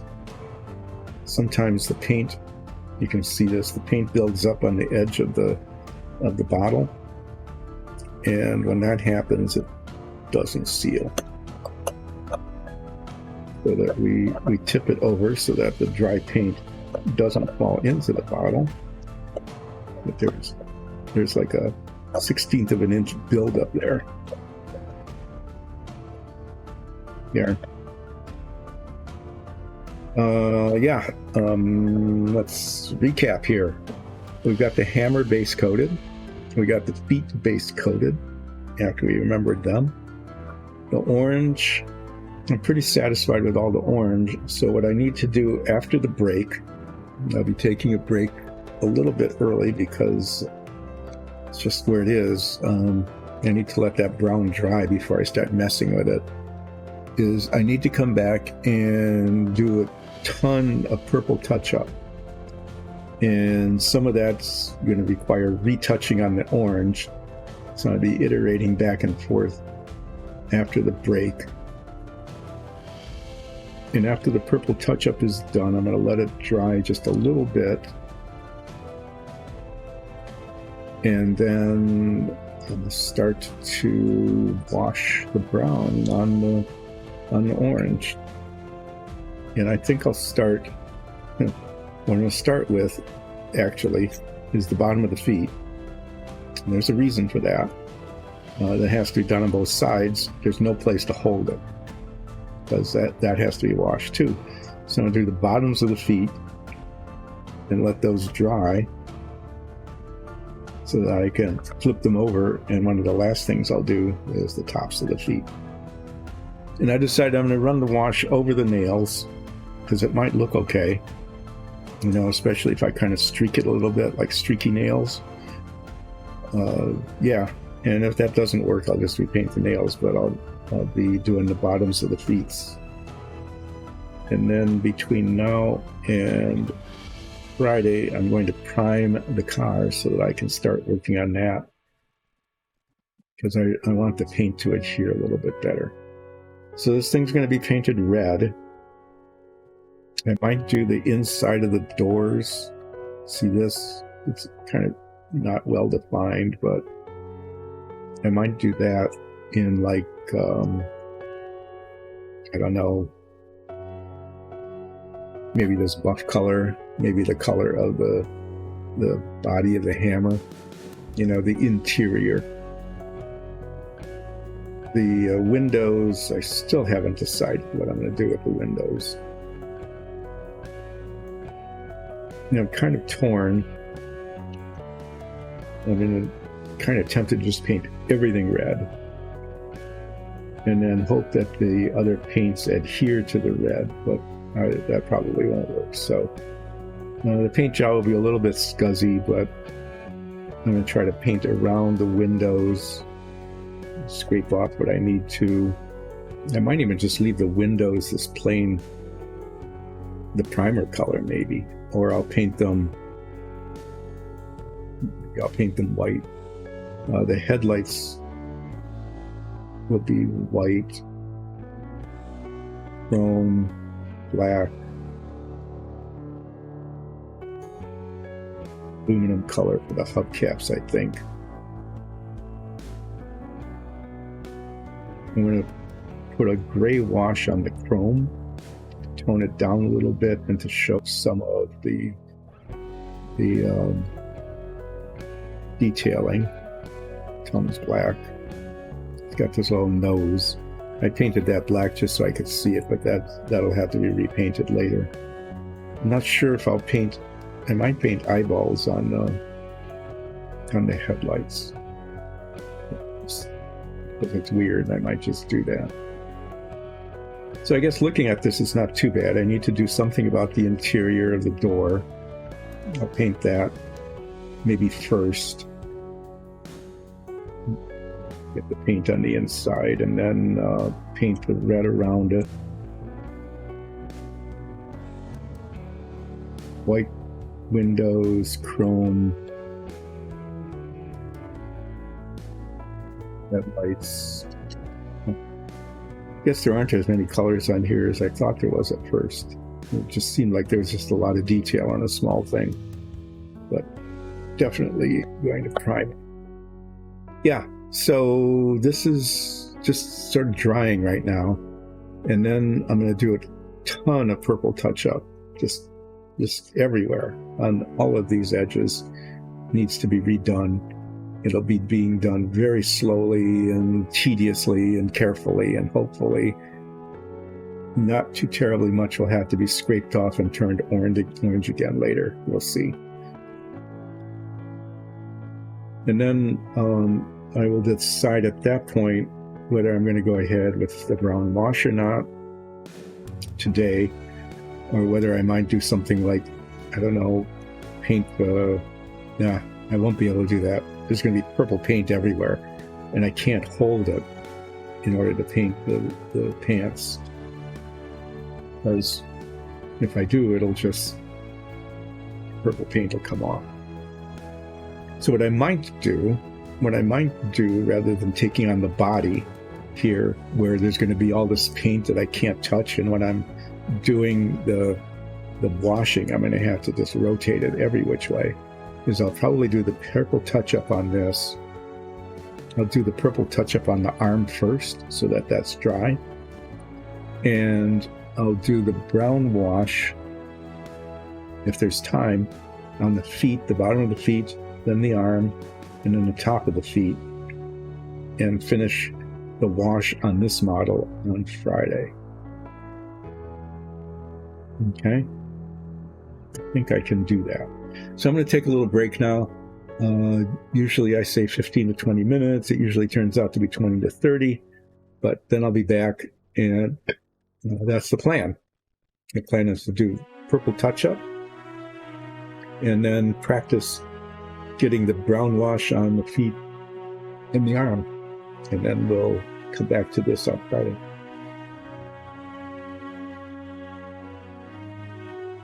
Actually, what I could also... I'm going to prime this during break. And the primer actually might dry enough so that if there's still time left in the stream, I can come back and start painting the car. Anyway, we'll see you in some minutes. And we will continue to do relaxing painting on the Fink with Dice and Dungeons.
Okay, break's over.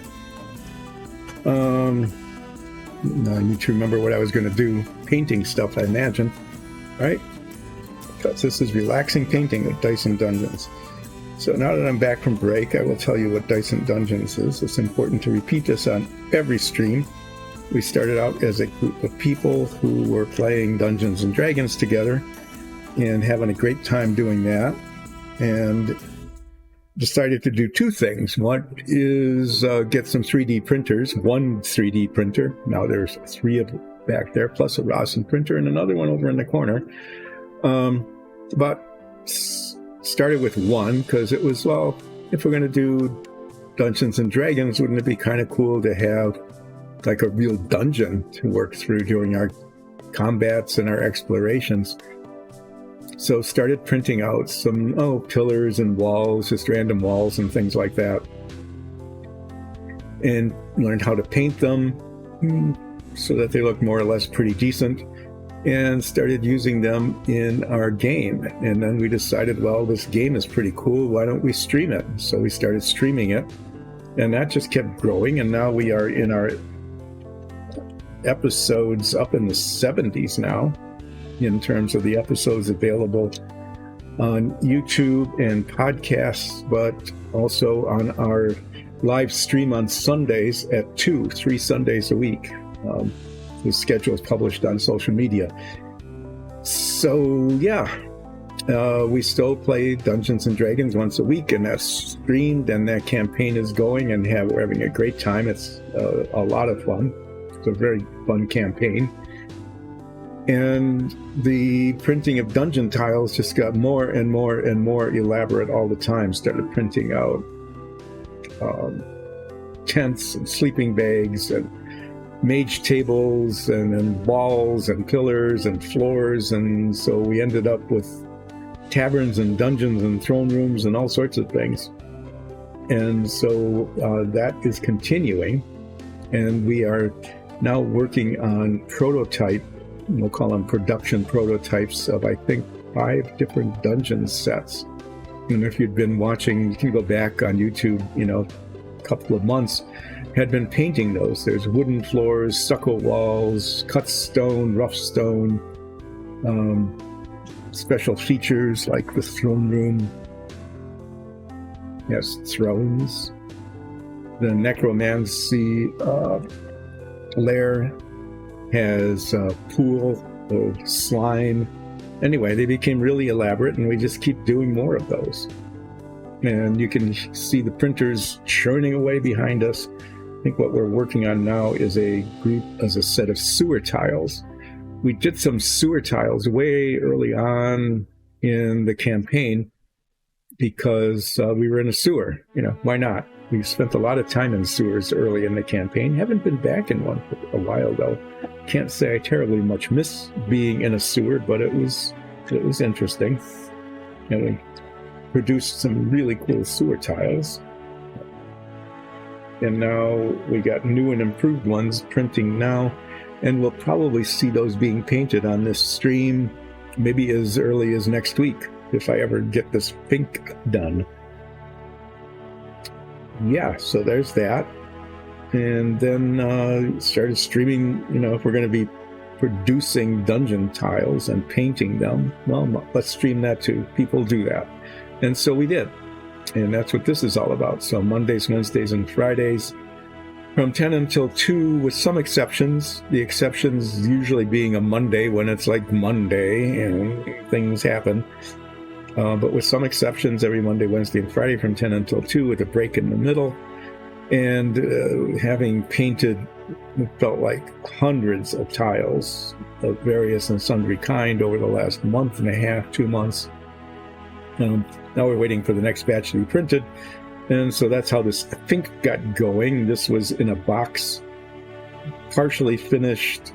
I shouldn't even say partially finished, just started, essentially, about 10 years ago, and it just sat in a box, never getting anywhere. And finally, now it's out of the box, and and it's coming along. So the brown is pretty much dry, which is good. Like the hammer is coming out okay.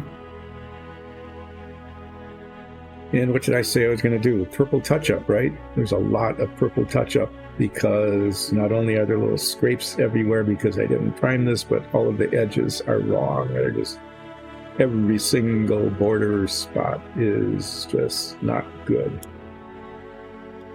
And look at that. I mean, really, how did that happen? I'm just going to scrape this off. Obviously, I touched it with a hand that had a little bit of brown paint on it.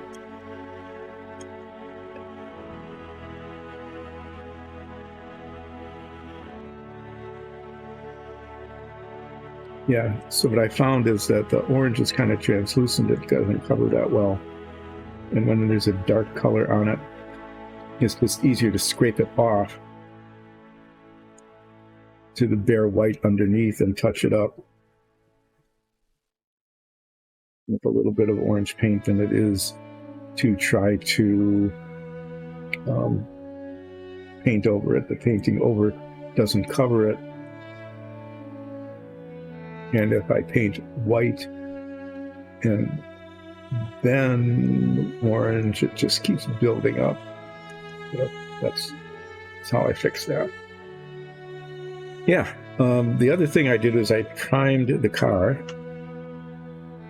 This is now primed and is ready to be painted. And after I primed it, I thought this primer is just kind of a pukey gray kind of color. That might actually be just a fine color for the car. So we'll see how the rest of the stream goes today, but when it comes time to paint this thing, I'm almost tempted to leave it. Now, I've also got some metal primer, the classic deep red iron oxide metal primer. I thought, well, that could be okay too. We could be beating up a car that's just primed.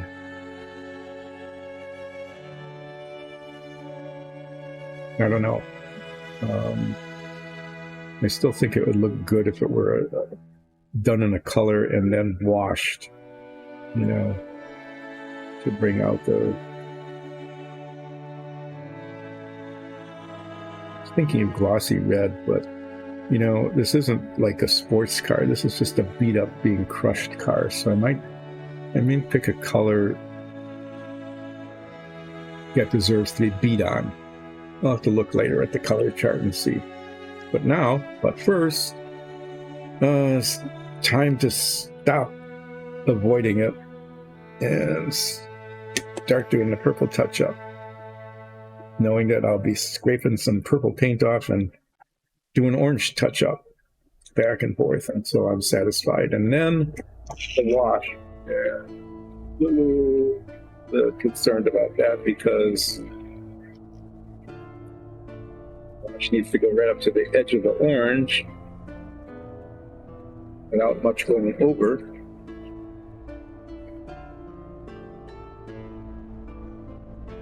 Yeah.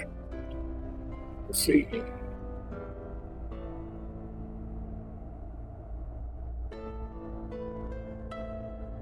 It's a good stir. And I'm going to start with the arm, because if we have time yet in the stream today, I'm going to do the brown wash on the arm and the feet. I don't have to do anything on the feet because there's no purple on the feet.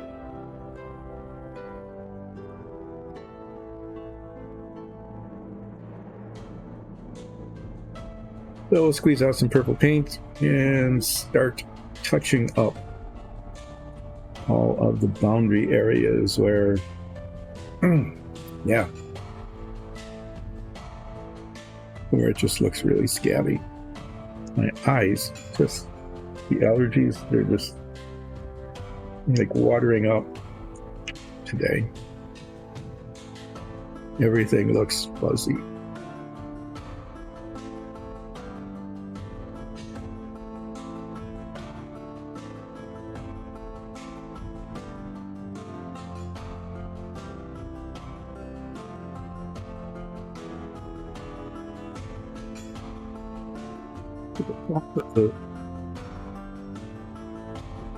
It comes down into.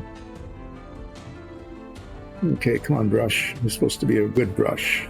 Let's behave. Yeah, so it kind of goes down into I'll call it the incision, the bottom of the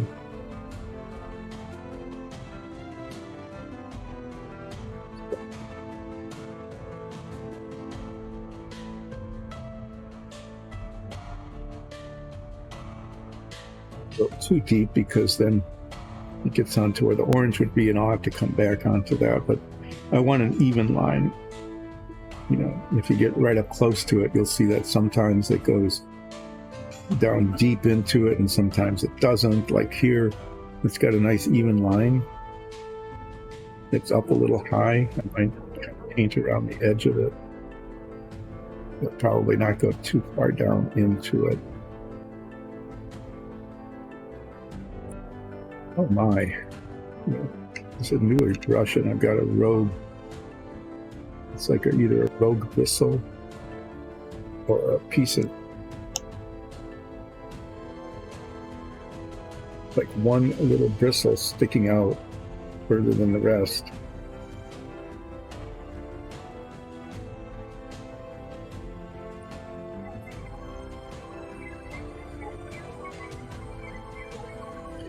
Pushing the paint further than the end of the brush. Anyway, that's a problem. But anticipate that this touch-up is going to take forever, because there's just a lot of it. There's a lot of boundary area between the shirt and the skin.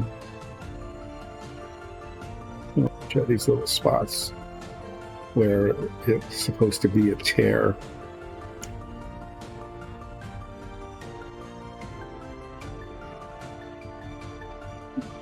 Red painting that spot because that's where I'm going to grab it, almost certainly. So this is going to go very slowly, tediously.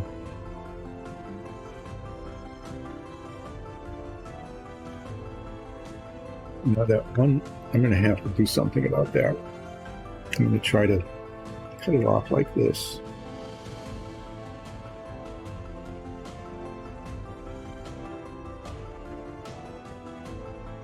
Like one little bristle came a little bit loose, and it's just enough to push the paint a bit past the real tip of the brush.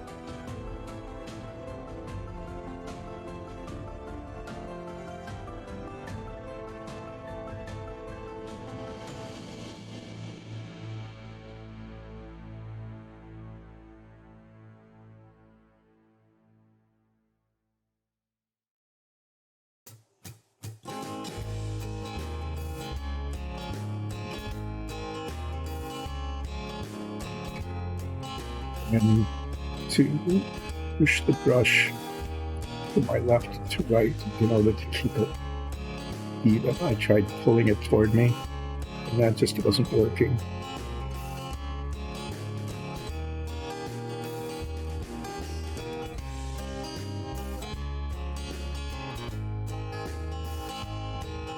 This line, the line will be covered with the wash because the wash is going to get into that and make it dark. But I still want it to be an even line. I don't want it to be looking ragged.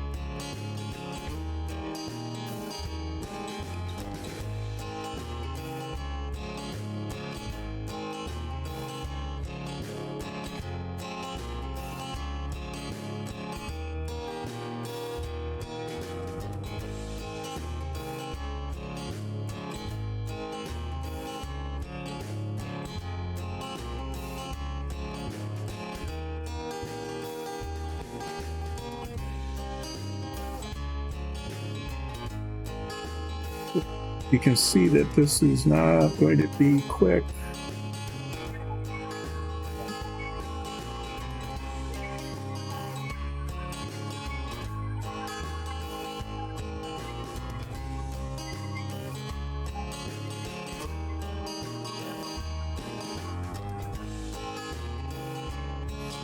New service.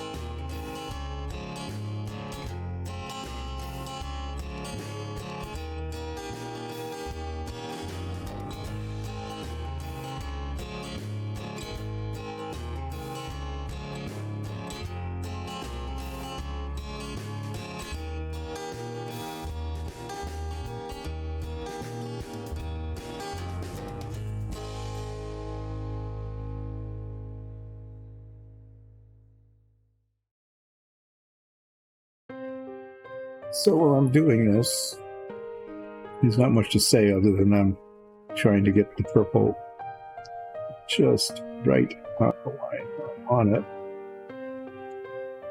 Going too far over like that. Guess that'll do as long as I can round it off. Yeah, Michigan butter. So the rain seems to have stopped at the moment. And it's supposed to be not too terribly bad the rest of the day, but then tomorrow we're supposed to get, more real Michigan weather. Rain turning into sleet, turning into snow. Well, the only good thing is that we're not going to get ice accumulation. Little to no ice accumulation, which is good. It's a little bit of spot there. That's the kind of thing I want to be dealing with, is these little spots like there and there that I can't just touch up with orange, so that I'm either going to have to, I just need to scrape it off, basically. And sometimes that's enough, just getting rid of the purple, knowing that the wash will fill that in, might be enough.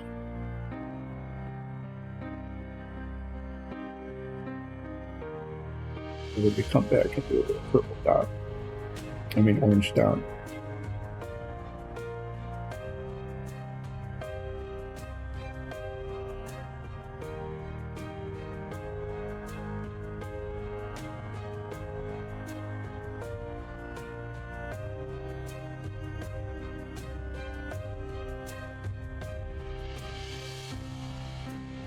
Okay, well, we're almost around to the side where we started.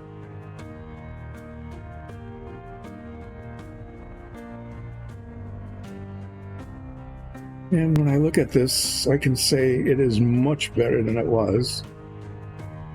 There's a couple little spots that I might want to scrape the purple off. Maybe just let the wash cover it. I want to check to see, the spots where the purple is just sort of scraped off. Like here and here.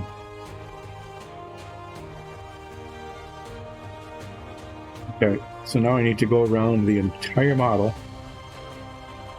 There's a spot I missed. And I need to go around the entire model. And at the same deliberate pace.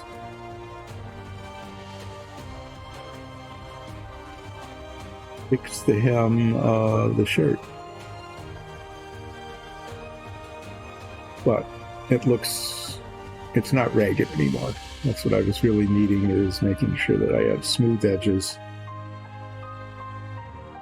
Even if they were a little bit arbitrary here and there like that. Not over where the oranges should be. Yeah, I'll come back and maybe do a little bit of scraping and touching up with the orange later.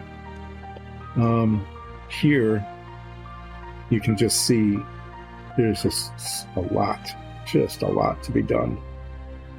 So I'm going to work on the hem, and then I'm going to get these spots touched up later, because I'm almost certainly going to try to grab it there.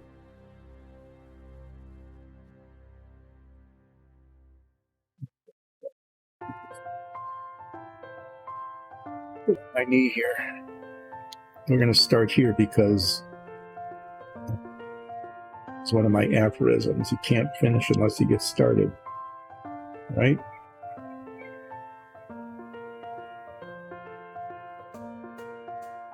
Okay, this is getting started.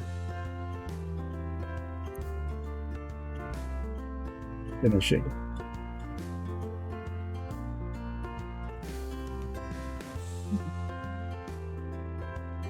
Go around this way. Actually, the way I hold it and the way the paint's working.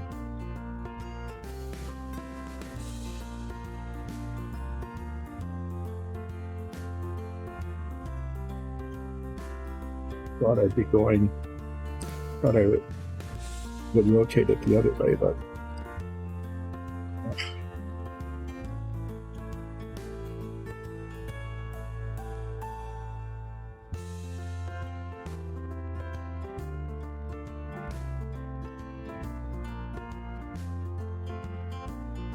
do this over. We'll just do a do-over on that whole thing. I'll go over here and let it dry a little bit, and then get back to it.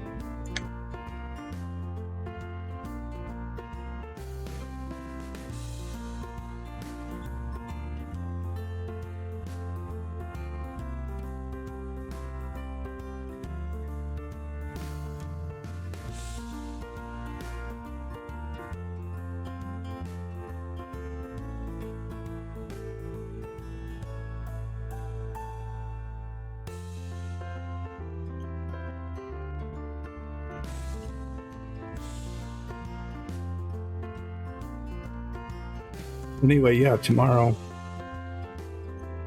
we get authentic Michigan weather. Rain, steadily falling temperatures, turning into snow. I mean, sleet first. You have to have the sleet. You're going to have precipitation like that. What you want to do is you want to make sure that there's sleet on the roads before it gets cold, really cold, and then snow comes along and covers the sleet. That way you can't see the icy patches.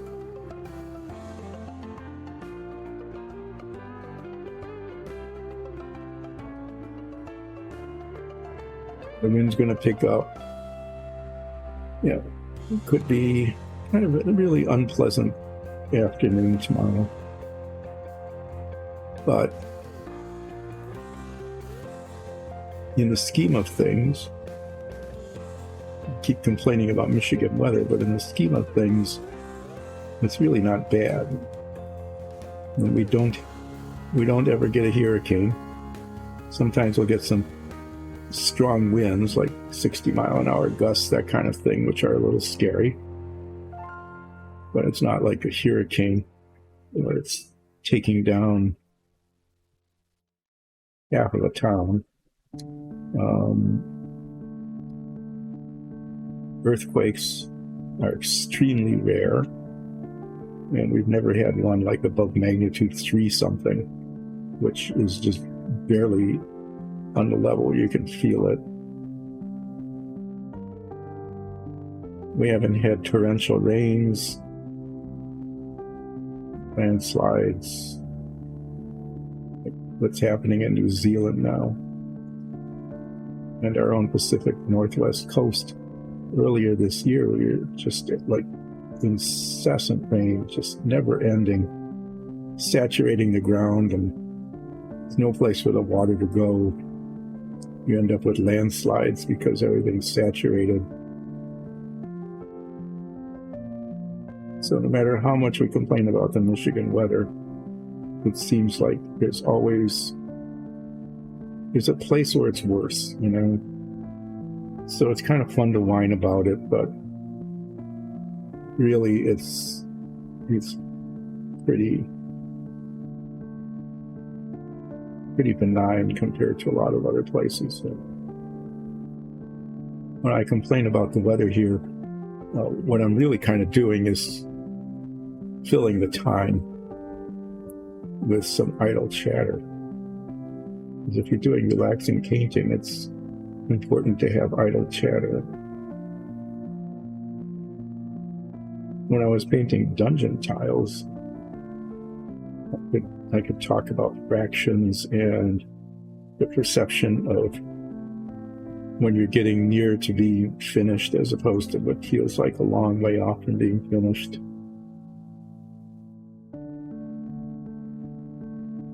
With this, there's nothing numeric about it, so I can't really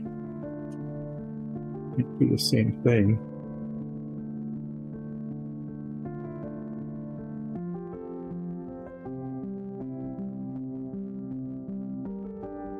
It's a little bit rough, but part of that is because the paint is a little uneven, and the fresh paint is a slightly different color than the dried paint, so it still doesn't look great, but believe it or not,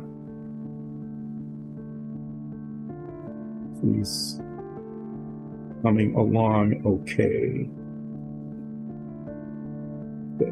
Adequate. Progress so far is adequate. And this new brush is working all right. I'm getting used to it now that I got rid of that little rogue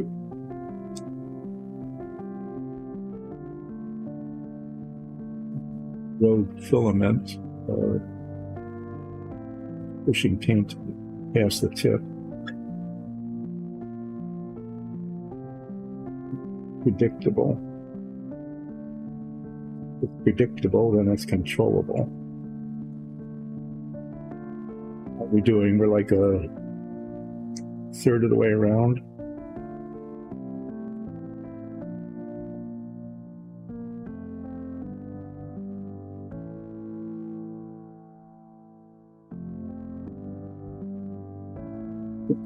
Particularly ragged area of the shirt.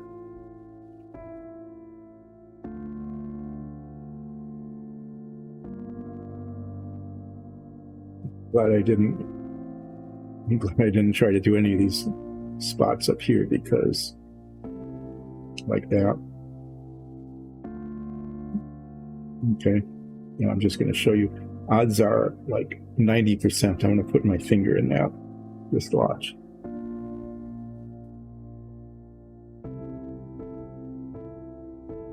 I chose wisely in going in this direction, just in terms of holding the brush, and I'm able to get the paint down. If I'd gone the other way, it wouldn't be working quite so well.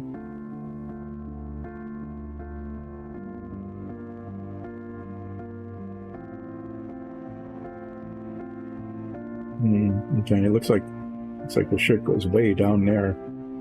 So when I was painting, I was painting the orange in,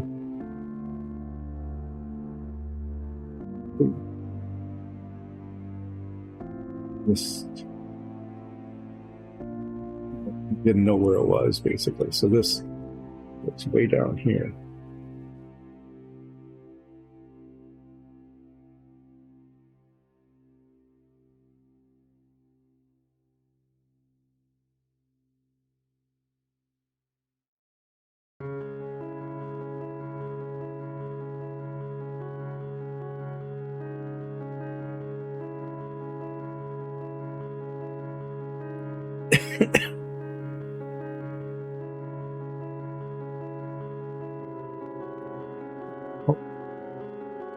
Keep rotating this. parts that I painted first will not be caught up on like my fingers and spread around somewhere else.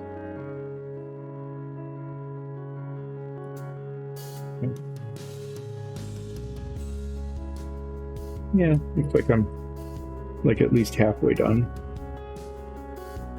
At the bottom of the shirt anyway.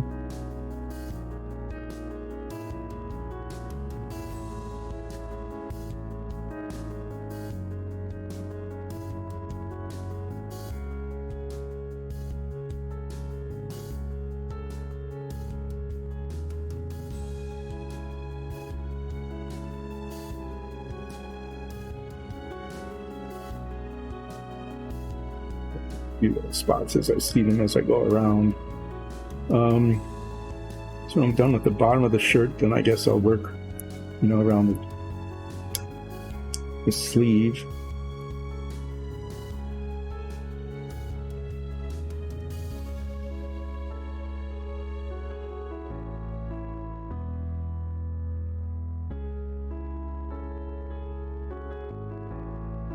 There isn't too much around the top, it's not too bad. There's some around the top of that ear. When I get there, I need to be sure to remember that.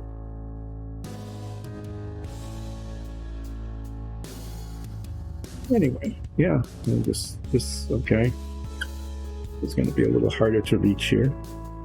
Move the arm out of the way.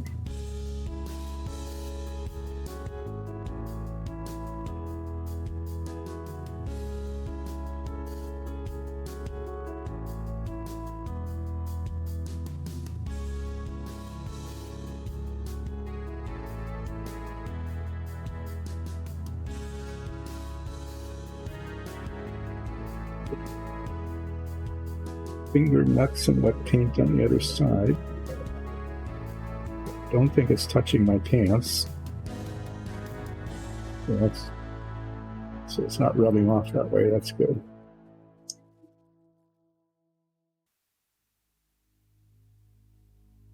I'm just starting to get a little thick, which means it's not going on quite as smoothly. Might have to decide soon whether to take a brush washing break here or not. You know, it's kind of one of these things where you're moving along, you don't really want to stop, but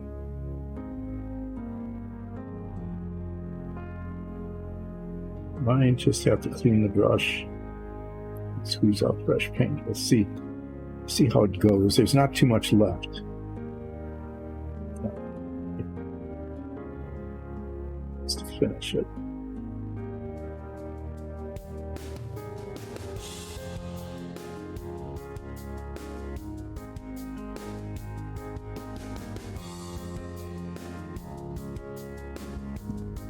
Good to see an even line.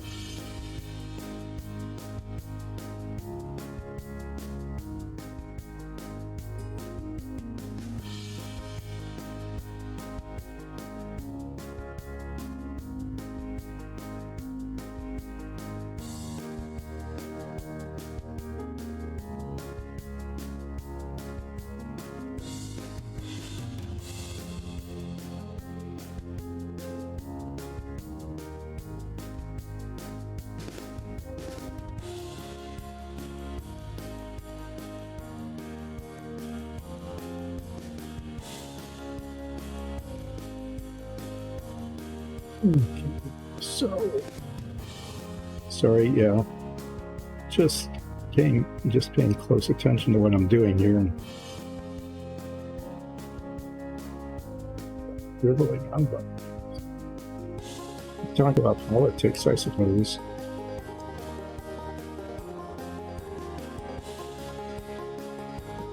Not to, but there is news in politics. Nikki Haley has officially declared that she's running for president, so we've got two candidates now, Trump and Haley. We have no official Democrats.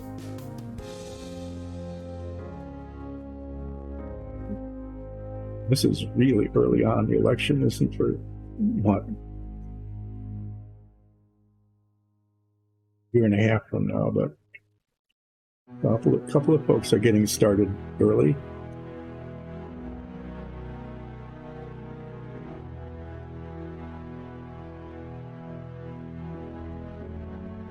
That's the political news. There haven't been any more balloons today, at least not here. Somebody was reporting balloons somewhere. I'm trying to remember where that was. I was scanning the news and somebody had balloons all over the place.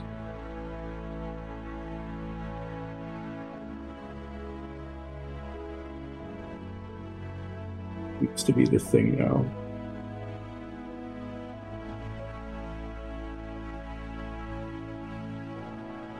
Apparently we haven't shut down any alien spacecraft.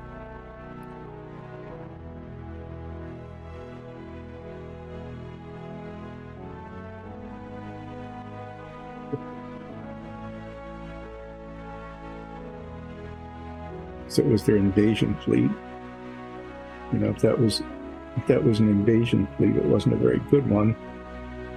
But it might have been, and we might have just saved the Earth. Taking down an octagonal object with lines dangling underneath it. That's how they described the one over Lake Huron, which is, you know, near Michigan. It's way on the other side of the state from where we are, but yeah, it was octagonal with lines dangling. Probably suggests that it was some sort of oddly shaped balloon, and that the tethers that were holding it just broke and it got away. So if you were like doing a balloon hobby kind of thing, you know, and you might have a big balloon as a hobby. Why not?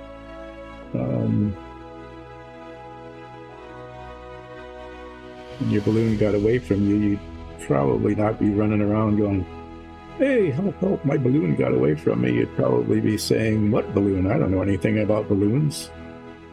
Because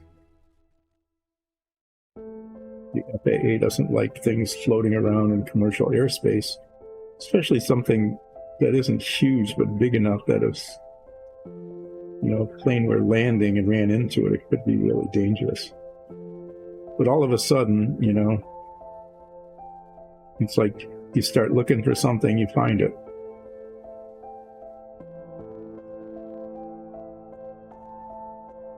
If you're looking for balloons, apparently you can find them. Am I done? Did I get around all the way around? Let's see how that looks. Well, it looks like way better than it did before, that is for sure. And I don't see too many places that need too terribly much touch-up. I think at some point, like I have said once before, and then I didn't pay attention to my own advice, if you leave well enough alone,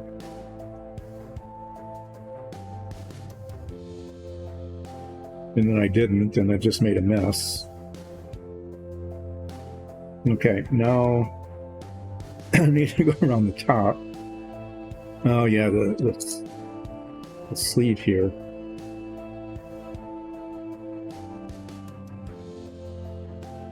The brush here.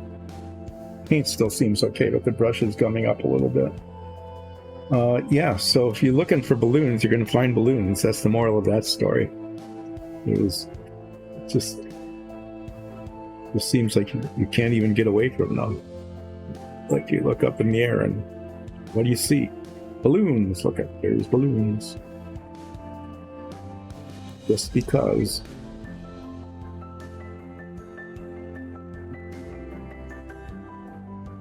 Okay, this is so to add weird odd angles on this.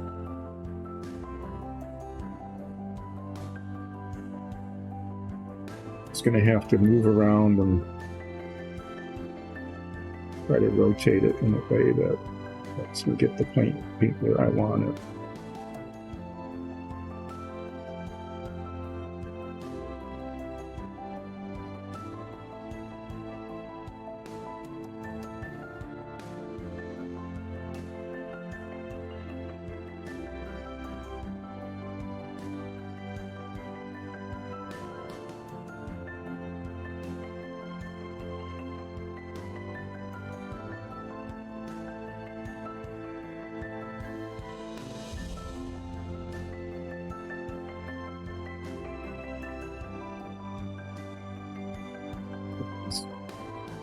hair in the shirt here.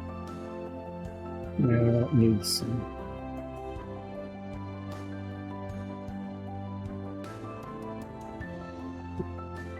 A good boundary line for that.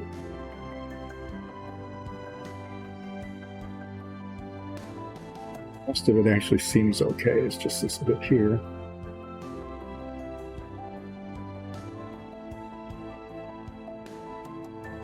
And we just have to keep working around the edge of the sleeve, but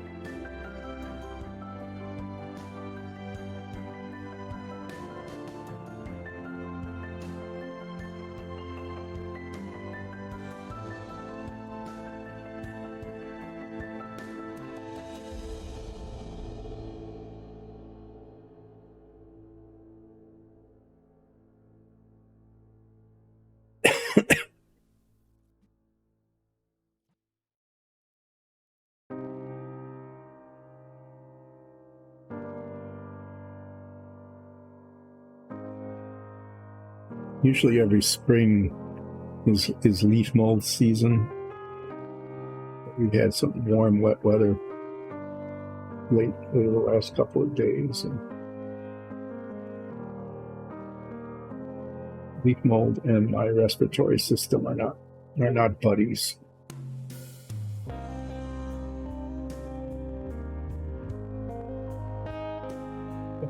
Well, there's a little cough. Getting up this morning was unpleasant. Not the getting up part, just the allergies part.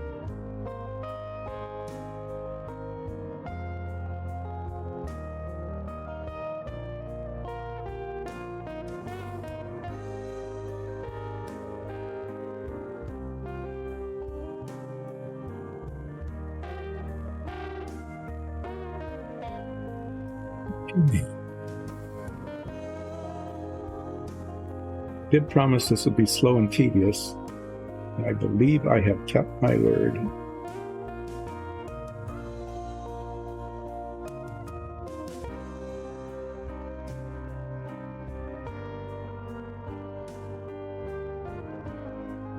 The sleeve is, I'm going to have to just squeeze out some repaint. For some reason it's not, it's thickened up, I think.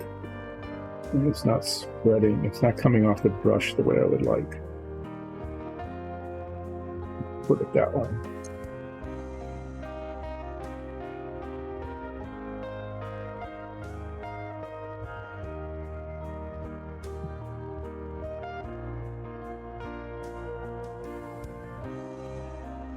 I hope that's on camera, but I need to hold it the way I'm holding it. Can't really move it. It's the only way I can get to that spot.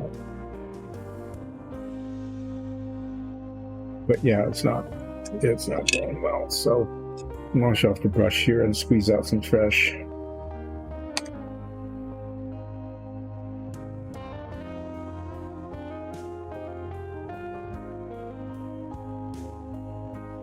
Squeeze out a big drop and it wastes it because I don't use it all. Squeeze out a little drop, and it has its own problem because then it skins up real quickly.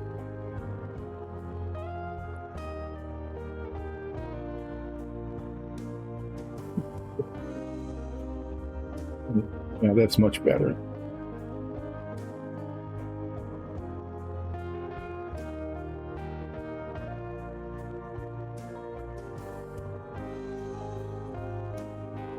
Bit of the shirt here.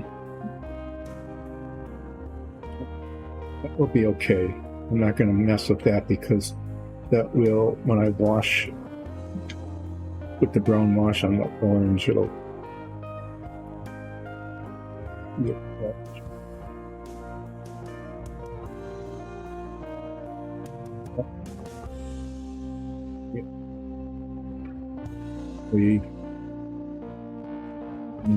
No real good way to rotate this at this point. We'll just do our best. Need to remember to get inside the arm there. So we're just doing around these bits where the shirt meets the skin. a nice even line.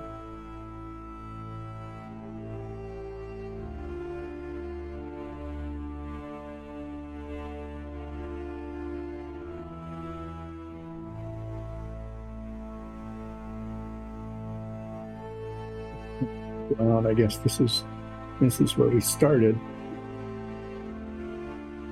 and I'm going to have to come at it this way.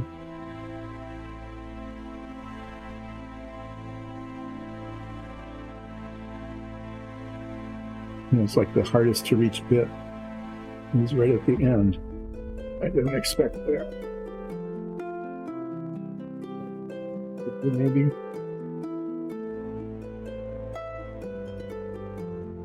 Well, we'll continue to do contortions until it works.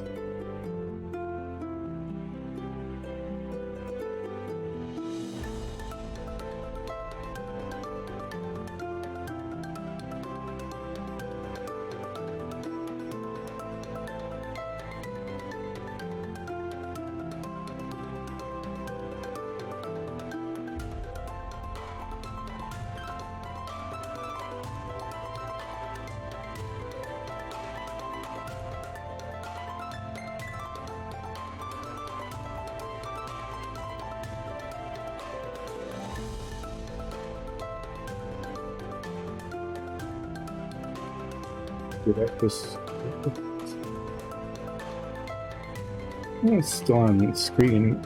It's good.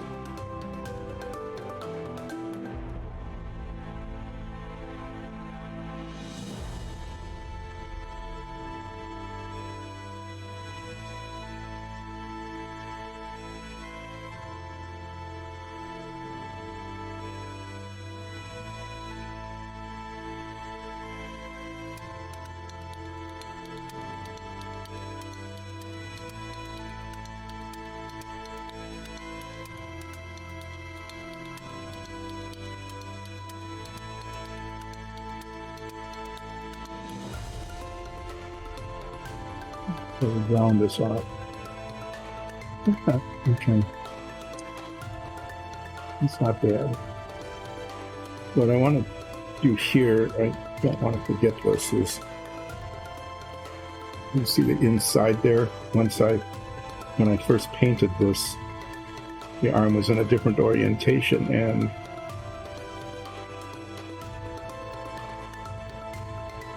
looked like it was, well, you really couldn't even see it. Okay. So now I'm going to do around the head. This line here just needs to go. You can see where it needs to be.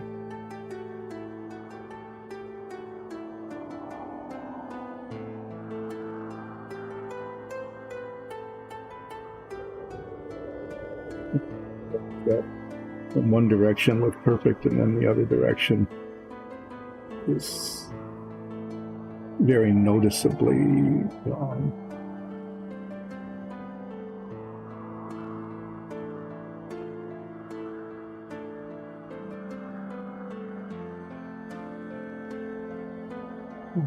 Get around here.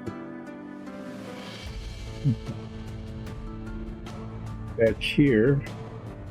Oh. Well, that spot is so obvious, it'll be easy to fix.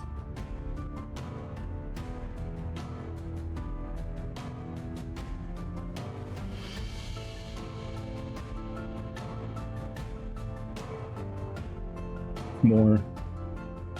Mm-hmm.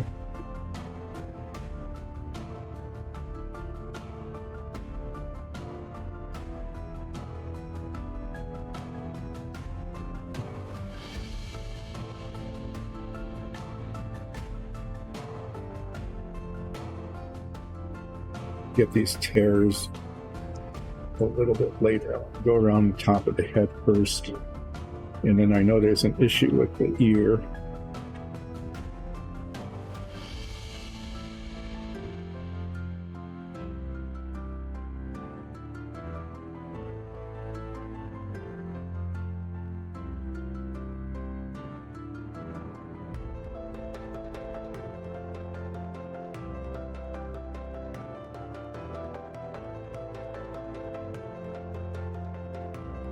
really see it in one direction.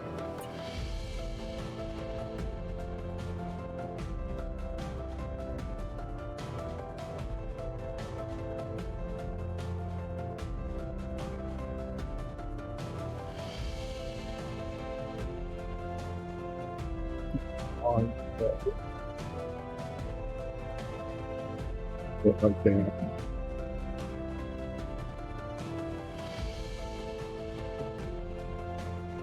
Good. Here.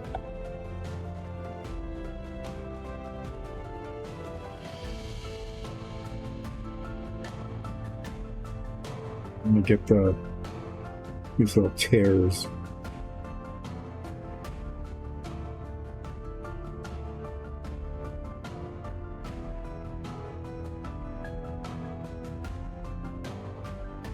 You're gonna have a hole in the shirt. You need to make sure that the edges are well defined, right? Because there's a tear. Just a random event, but it has to look right.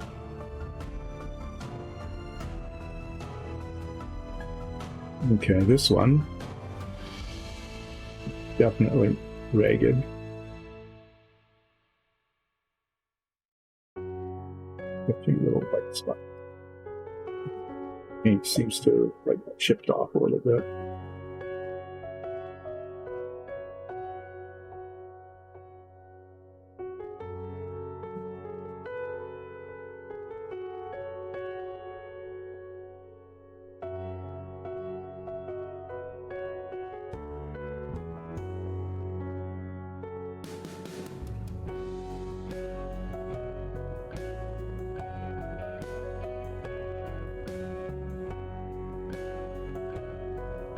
Carefully defining the ragged tear in the shirt makes a lot of sense, right?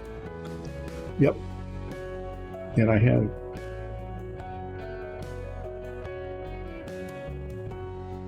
used the little finger to steady the work. That's the one that oftentimes causes the most trouble. It touches some wet paint.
Spending more time being cautious on the detail than on a minifig here. Sorry for being so quiet. It's a good thing we got decent music. Thank you, Nakarada. And sing it. Music and the wonderful composition. Because that kind of fills in my lack of monologue.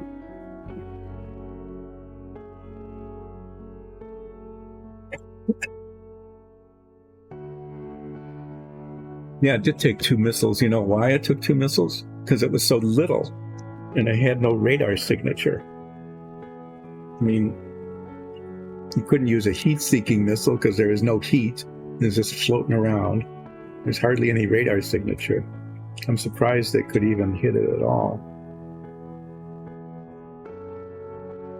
Yeah, it was a Sidewinder missile. I don't know if anybody's a real fan of air-to-air missiles, but Sidewinders, I'm sure that they've updated them. Sidewinders were used interceptors, like the F-104. The F-104 was designed to fly, to get to a bomber, an incoming bomber, really fast. So it had these tiny little wings and an incredibly powerful engine. It was basically a jet engine with little wings on it. And it was armed with 2 Sidewinder missiles, one on each wing. And those were way back in the 60s. So I don't know if they just kept the brand name. I mean, it's a pretty cool name, Sidewinder. It's the name of the venomous snake. But they were designed to take down nuclear bombers. They tend to be big, they have radar signatures, emit heat. I was reading somewhere that basically a balloon to a missile, like a Sidewinder, a balloon looks like chaff. Chaff is what just little bits of mylar film and foil that a plane that's targeted by a missile will shoot out into the air to distract the missile. And because of that, missiles now, like a Sidewinder, are specifically designed to ignore chaff, right? It's like, I know what this is. This is just a decoy. I'm not falling for it. I'm going to shoot down. I'm going to hit the bomber, not the thing that is deploying the chaff. Yeah. So to a missile, a balloon looks like the thing it was designed to ignore.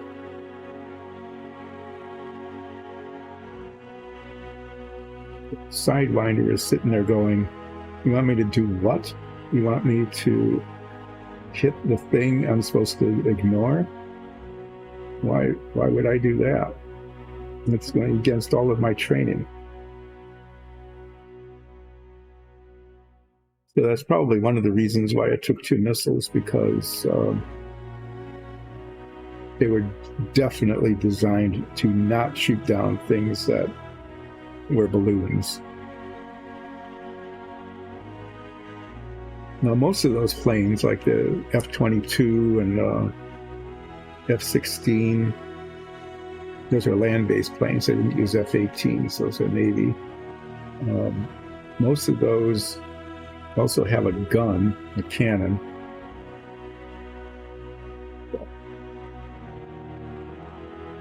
Decided not to use that because it would require the plane to get closer to it than needed. And what happens is when you tear up something like a balloon, it shoots all these, you could end up with all sorts of pieces floating all over the place. And they could get ingested into the engine. And if it were life or death combat where you're trying to knock down a nuclear bomber or, a fighter bomber or something, that's one thing where you take that chance. But when, it's somebody's hobby balloon that got away from them, or some carnival balloon or something, you're not going to risk $70 million or whatever it is aircraft shooting at it with the gun, although I'm sure the pilot actually really wanted to be able to shoot it with its gun, because that's a cool thing to do. Okay, so you don't know. No, it's not who does Fink eliminate, it's what. I told you this before. Who? It's eliminating a car. Remember? Car, hammer, bang, bang. Smash, smash. Oh, look, I got purple paint on, yeah. Nice. Okay, so I'm just going to go around and look for spots now that, where the purple paint was just kind of scratched off maybe a little bit or peeled away. little white spots here and there. There's a little spot here that needs to be painted. So this is the wandering around the model, doing final little dots of paint kind of stage.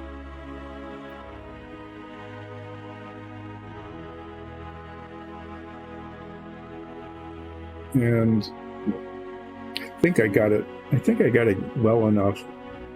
I think it looks good enough. I'm just not going to be bothering with any orange touch-up anymore. Just going to let this dry. No, there's a few spots. Like there's a spot there. I didn't get any orange on it at all. I don't know how after all this time that's even possible, but it is.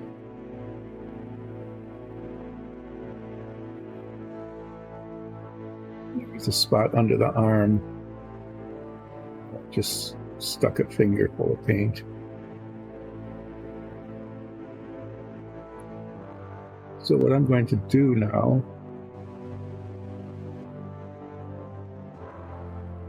is just, real quick review here of what it looks like.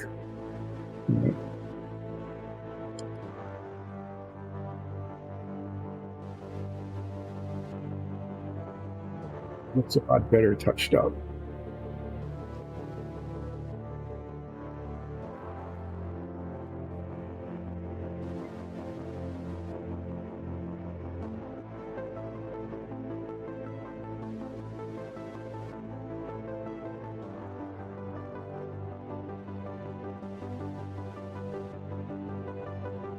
That wasn't, it looked really scabby, but it's just like little touches of paint here and there, and then it comes along okay. So I'm going to wash this off a little bit.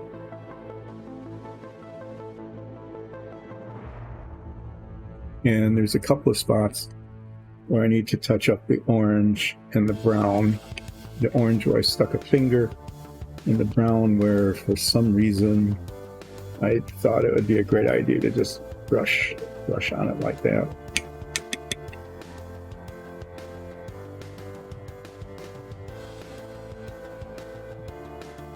Paint, this brush is holding a lot of purple paint. So first of all, the arm, you have to find the spot again.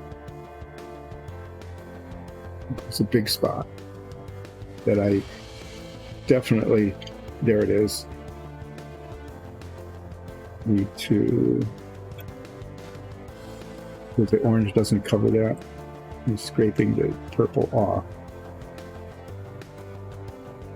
I could put some white paint over it, but then it'll just have like 3 layers of paint, and this has worked okay in the past. So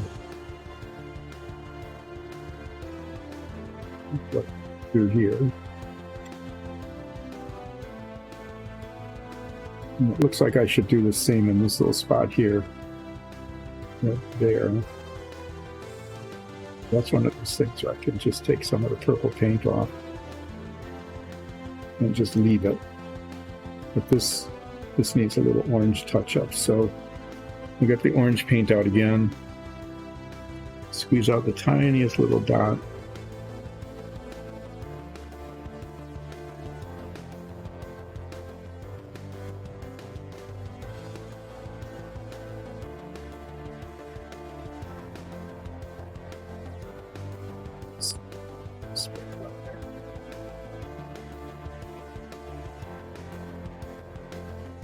And then when I should leave well enough alone, but I won't, I'm just going to push it up.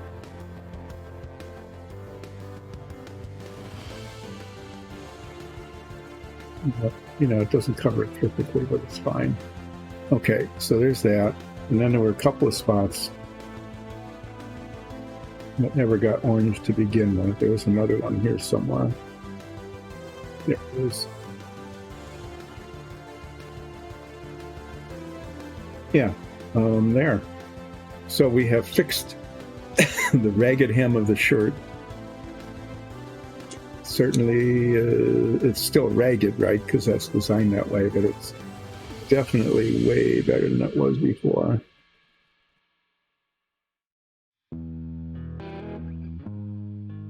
And we're going to leave well enough alone this time. And I'm going to let this dry.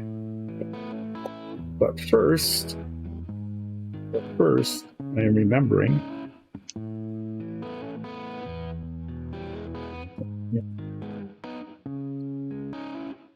this brown paint cover is okay, but not terrific.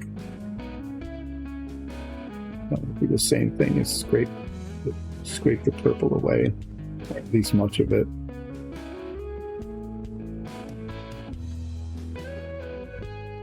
And yeah.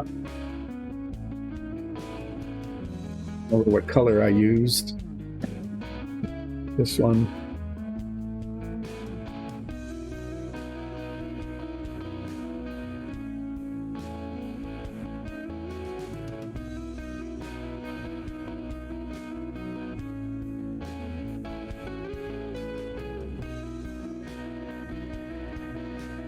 Little bits of paint.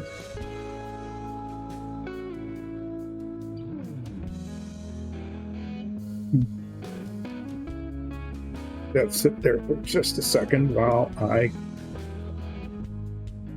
put it off here. What are we doing on time? We got like a half hour left. So I'm going to take a chance. And because it has to be done eventually anyway.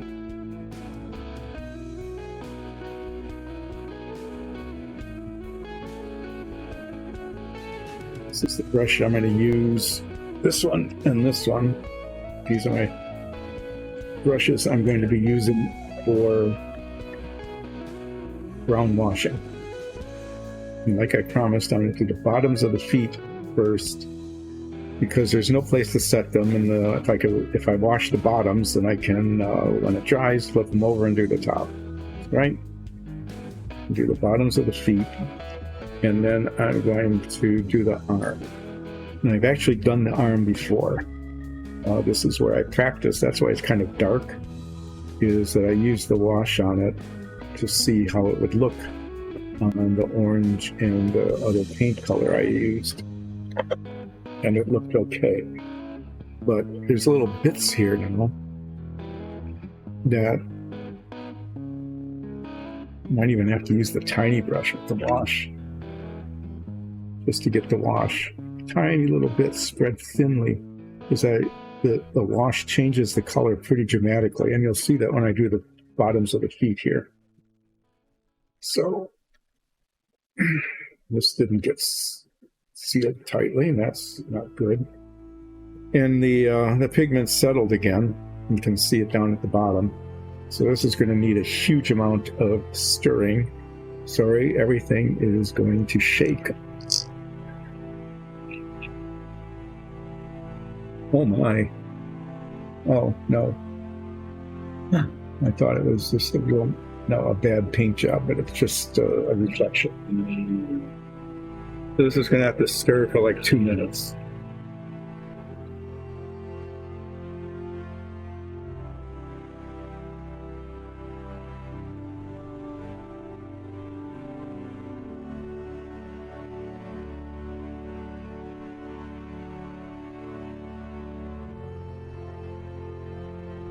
Pretty boring, listening to it buzz, watching the thing move.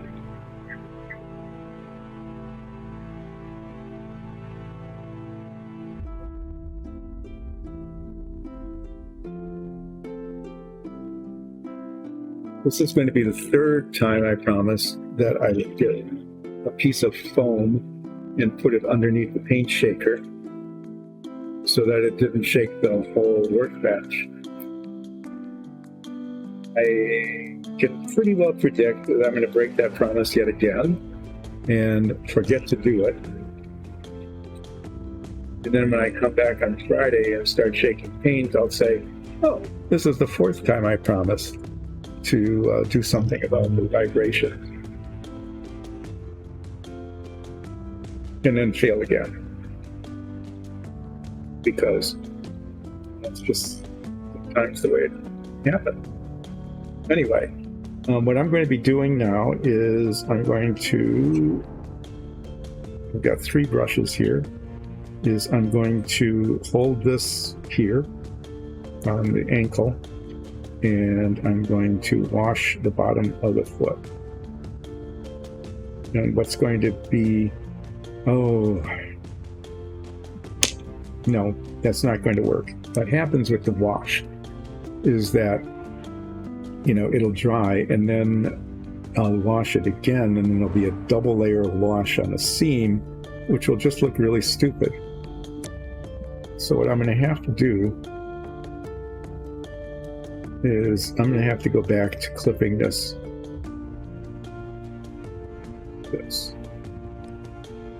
And then we're going to have to just touch up the ankle later, but that'll be a small part, and it not quite like in the middle of the foot. And then we'll hope that we get that okay. So I'm going to wash this, including the toenails, and we'll see how this works. If worst comes to worst, I will prime the whole thing again, which I didn't do before. Basically make the color go away and start fresh. But here, put some brown wash on it, and what it does hopefully is it will highlight the like all the divots and folds and bends and things like that, but it also, you know, makes it look a little bit more lively. The bottom of the foot is actually important because it shows he's sitting with his feet out.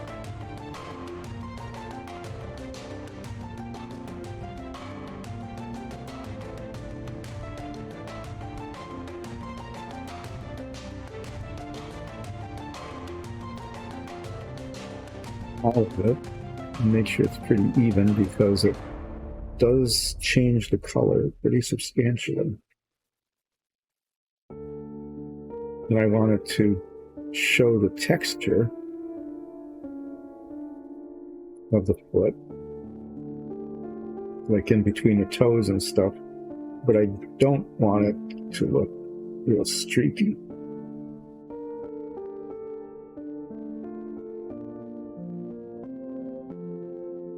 I don't want blobs. I think that's going to look okay on the nails too.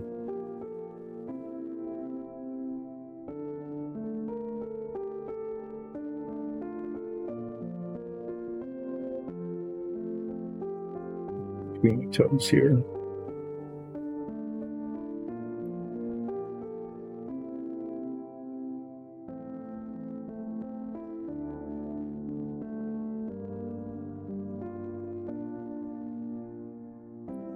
Some places, see, that's the thing I'm concerned about with the wash, is that if I do like little bits of it here and there,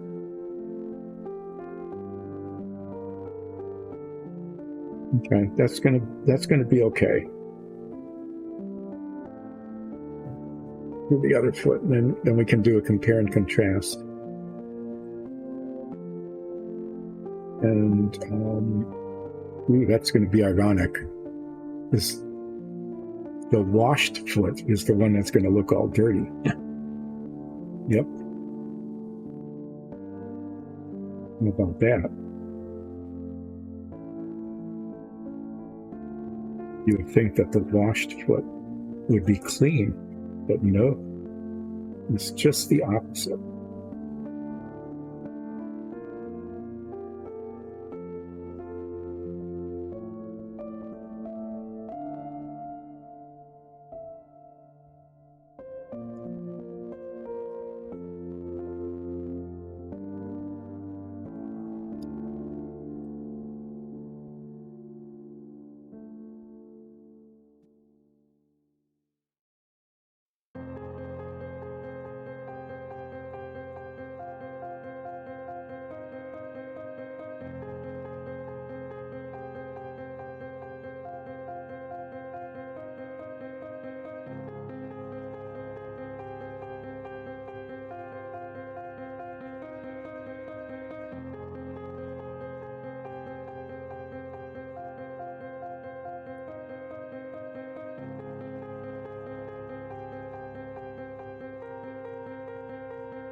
you can see how the wash gets down into the deeper parts, and then you can see the contours better.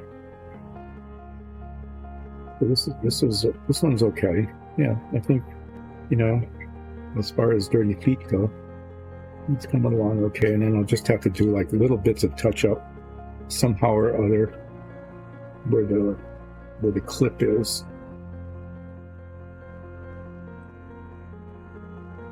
As much of that on here as I can.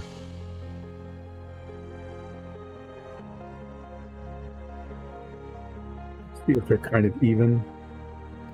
You know, kind of. This ankle back here got really dark. I'm going to see if I can wipe some of that off a little bit.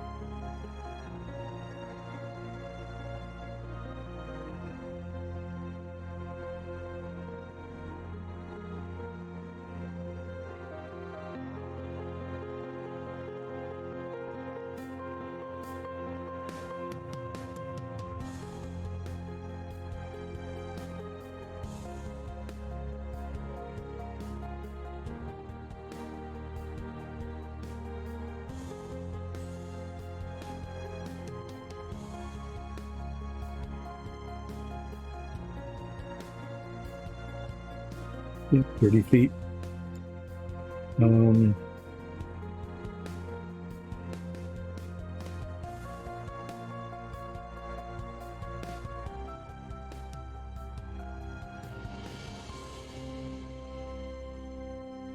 One thing I can show you, if I can get it down in between the toes there, it's important to get it there, is, here, look. See the difference between the washed orange and the unwashed orange? Yeah, so he has really filthy feet. That's just fine, because, you know, should be. The nails came out okay. I like the way that looks. Kind of streaky like that. And yeah, not too bad. So I'm going to do the arm.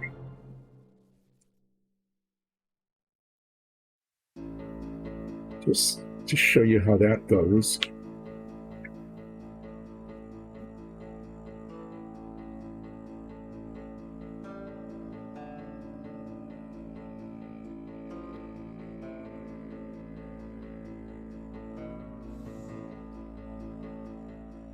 We start up here with these little spots where the shirt is torn, because it changes the color pretty significantly.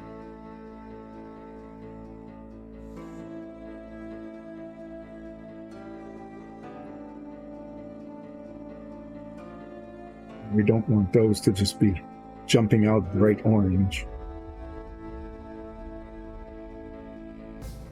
And it's okay if it's a little, I think it's okay if it's a little spotty. Just not really. I saw that before and I thought I could ignore it, but I can't. Just a dark spot there. I want to see what it looks like with the wash.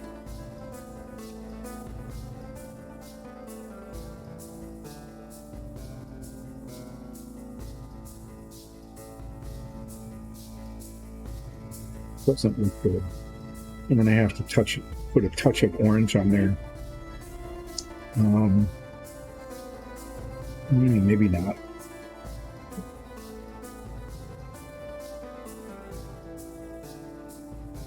That would be okay. So I need to get the wash up in here. Need to make sure it doesn't.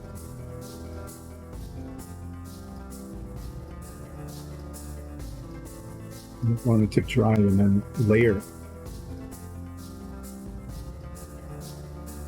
Do this really quick.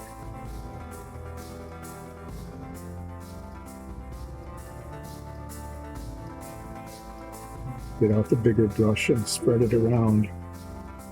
Because otherwise, you put layers and you end up with these artificially weird dark spots. And it's not like I want it all even, I don't. But this is a good way to practice. This is a good place to practice getting the wash and all of the orange.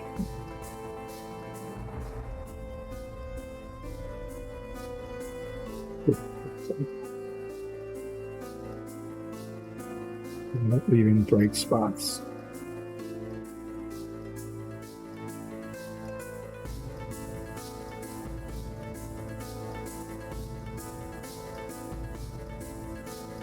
Good enough. And then I'm going to pull this brush out and very quickly do this.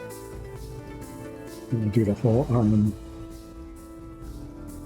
And you can see what's happening here is that the wash gets down into these little divot things that are supposed to be like hair, and it makes it darker. It could be resolving itself. So I want to brush it on, get between the fingers and everything. I want the fingers to not have bright spots on them. Let's see how that works. Got down into the hairs, we call them that, and now you can see them. They're very obvious, whereas you couldn't really see them before. And then we want the hands to look kind of like the feet do. Okay.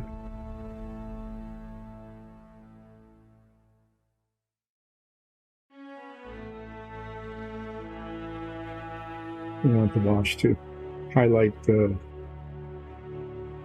creases and crinkles and things, but I also don't want bright spots, so I want to make sure it's in between the fingers, and then brush it on the fingernails so they just kind of stripe.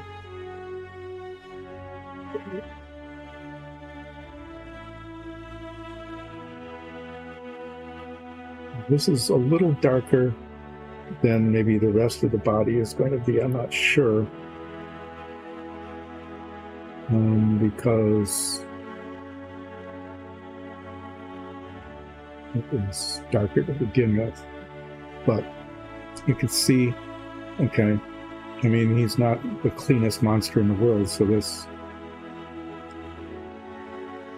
is working okay. And I don't really have any bright spots, and I don't want to keep brushing because I'll just get more on there than I need to.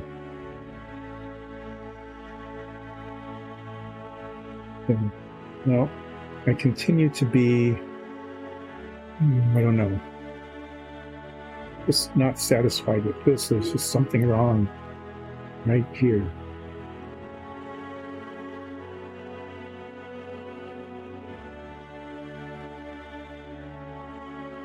So I need to put the tiniest little bit of orange paint on that again and let it dry, and then touch it with the wash.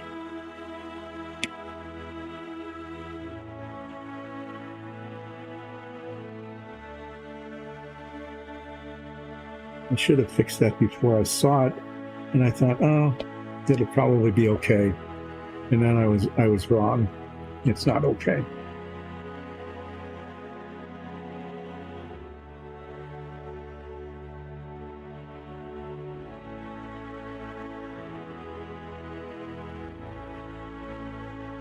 We'll let that dry, and then we'll wash it a little bit later. So I want you to see how this looks. We're going to do a compare and contrast with the other arm in opposite directions.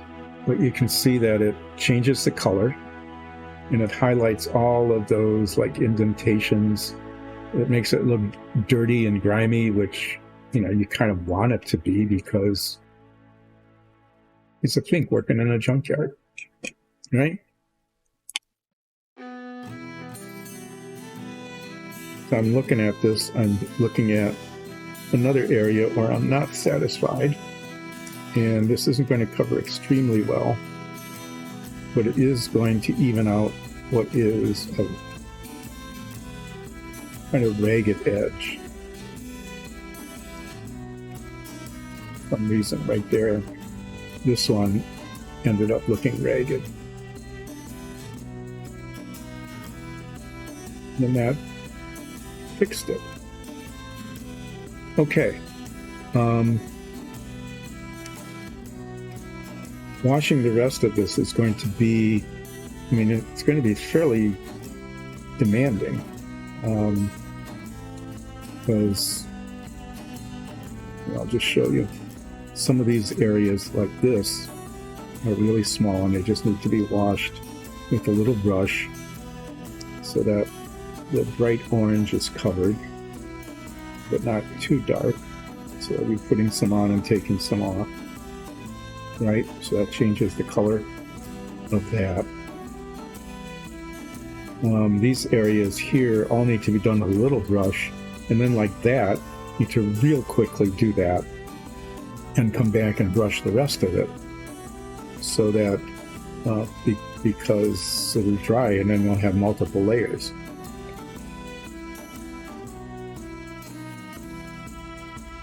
Since I'm doing this, I am going to do the tears.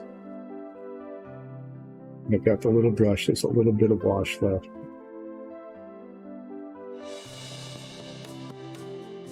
And do the tears in the shirt. I wanted to change the color so it's not that bright orange. There isn't any texture, internal texture.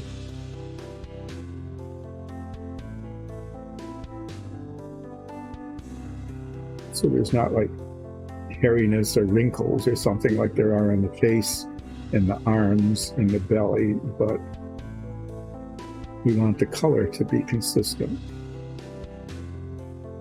So I can use this little brush since I've got it out and there's a little bit of time and a little bit of wash.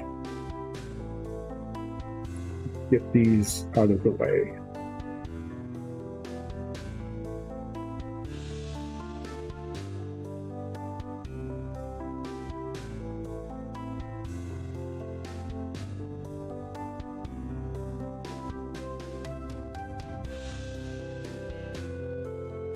Then I'll show you the arms again so you can see the difference between the washed and the unwashed orange.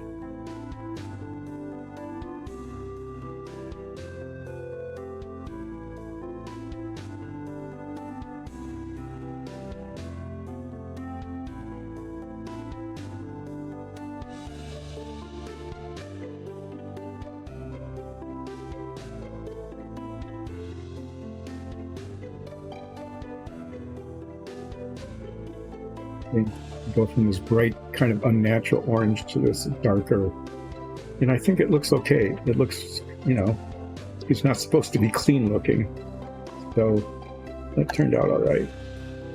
Some spots, like why is the palm of his hand so much lighter, right?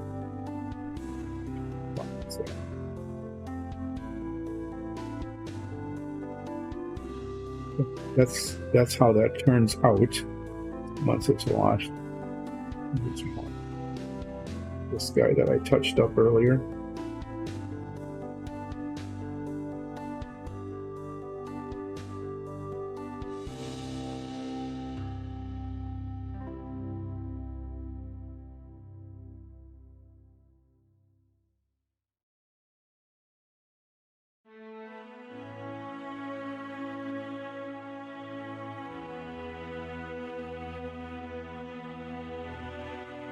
Okay, well, it's all shaded now.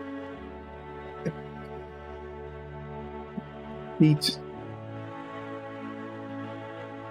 I think the feet look okay. That foot anyway.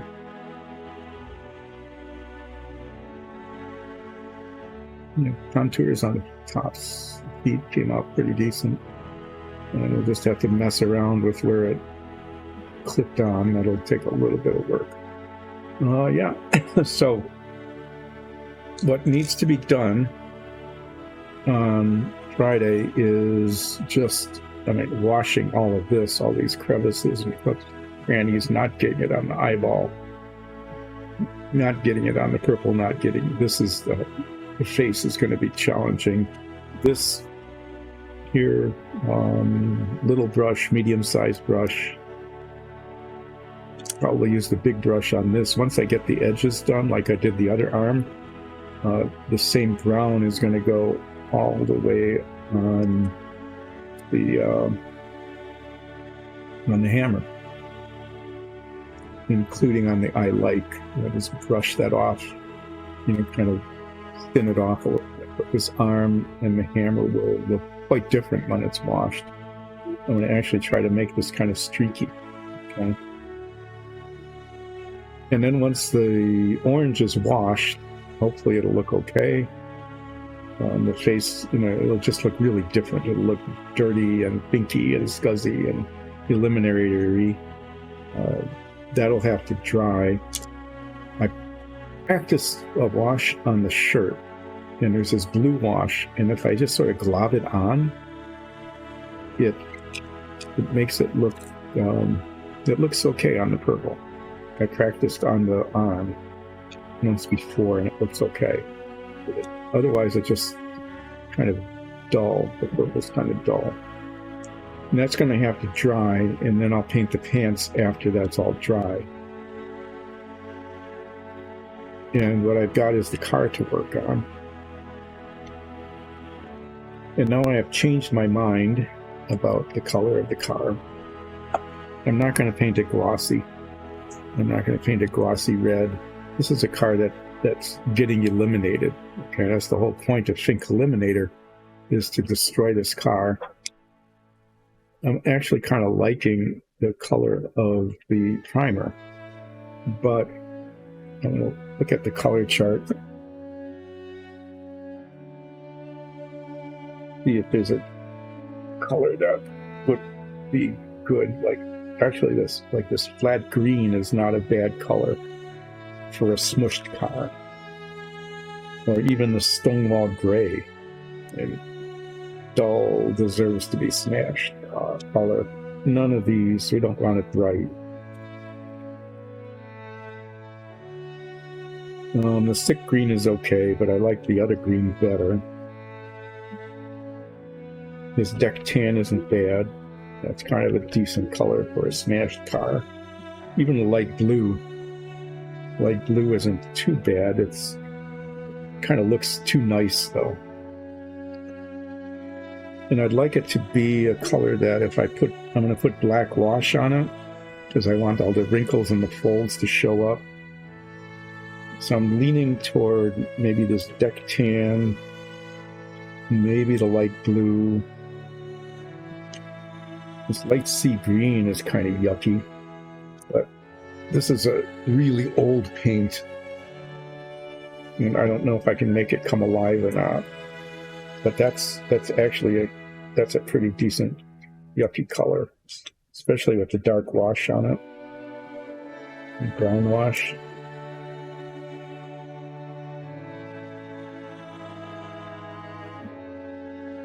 Yeah.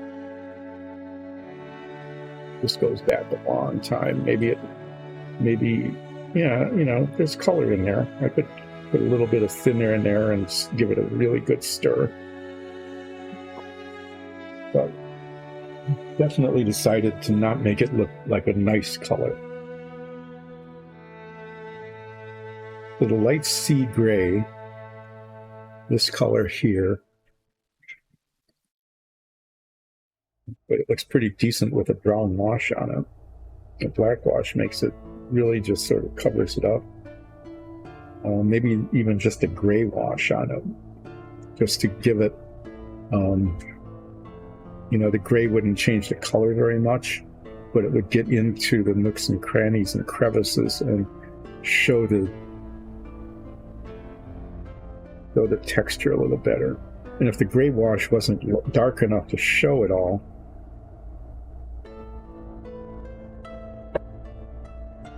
use a darker color.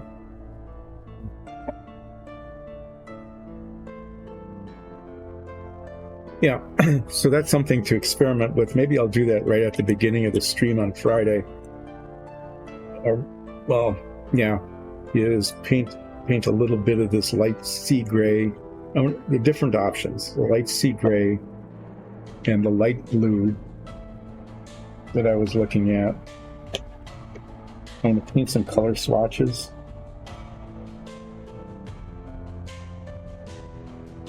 in the deck tan.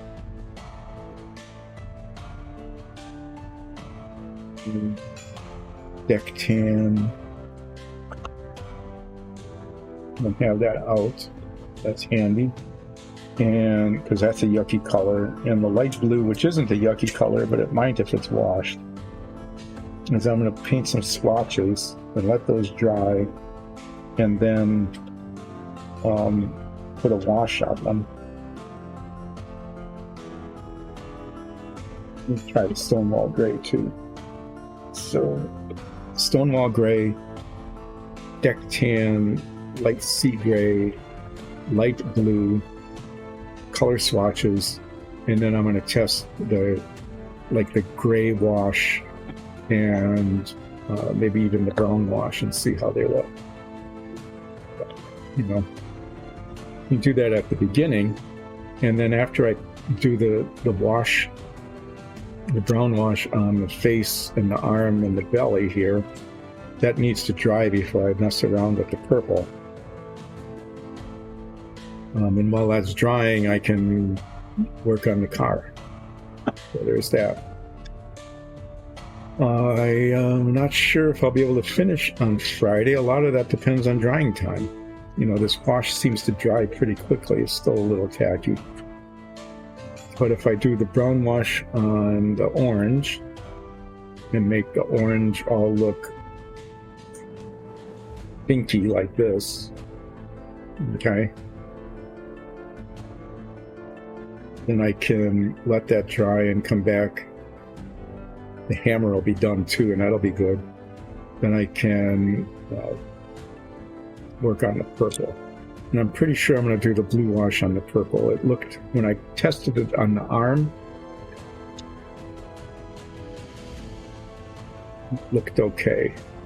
But the purple shirt, it just, you know, just to get something in the folds to highlight things and make it look not so flat. Yeah. So, I'll probably do the face and the head. I don't know. Wherever I touch it, wherever I paint it, it's going to be a problem. But I could do the belly by holding the legs. If I'm doing the head, I'm going to be holding down here. The arm really shouldn't be in the way. I might just do that, the head, the arm, and then the bottom part. Do it in that order. But this has to be done first. It's just going to take a lot of time and effort to get it right with the two smaller brushes. And then the arm will be like the other arm. You know, I'll very quickly paint around the top and then get the bigger brush out and do the arm and the hammer and everything all at one time. Arm and hammer, yep. So that's the plan. And that's what we'll be doing on Friday. Thank you for joining. If you like what you see, or even if you didn't like what you saw, you are very welcome to become a subscriber. That would be very welcome. Yeah, this didn't get... needs a lot of shaking up. Become a subscriber, become a follower. Patreon.com/DysonDungeons. Become a supporter. That would be really amazing if you're willing to do that. So thanks again, and we will see you Friday at 10-ish, and we will continue working on and hopefully getting really close to finishing the Fink. A lot closer to finishing than we are right now anyway. See you then.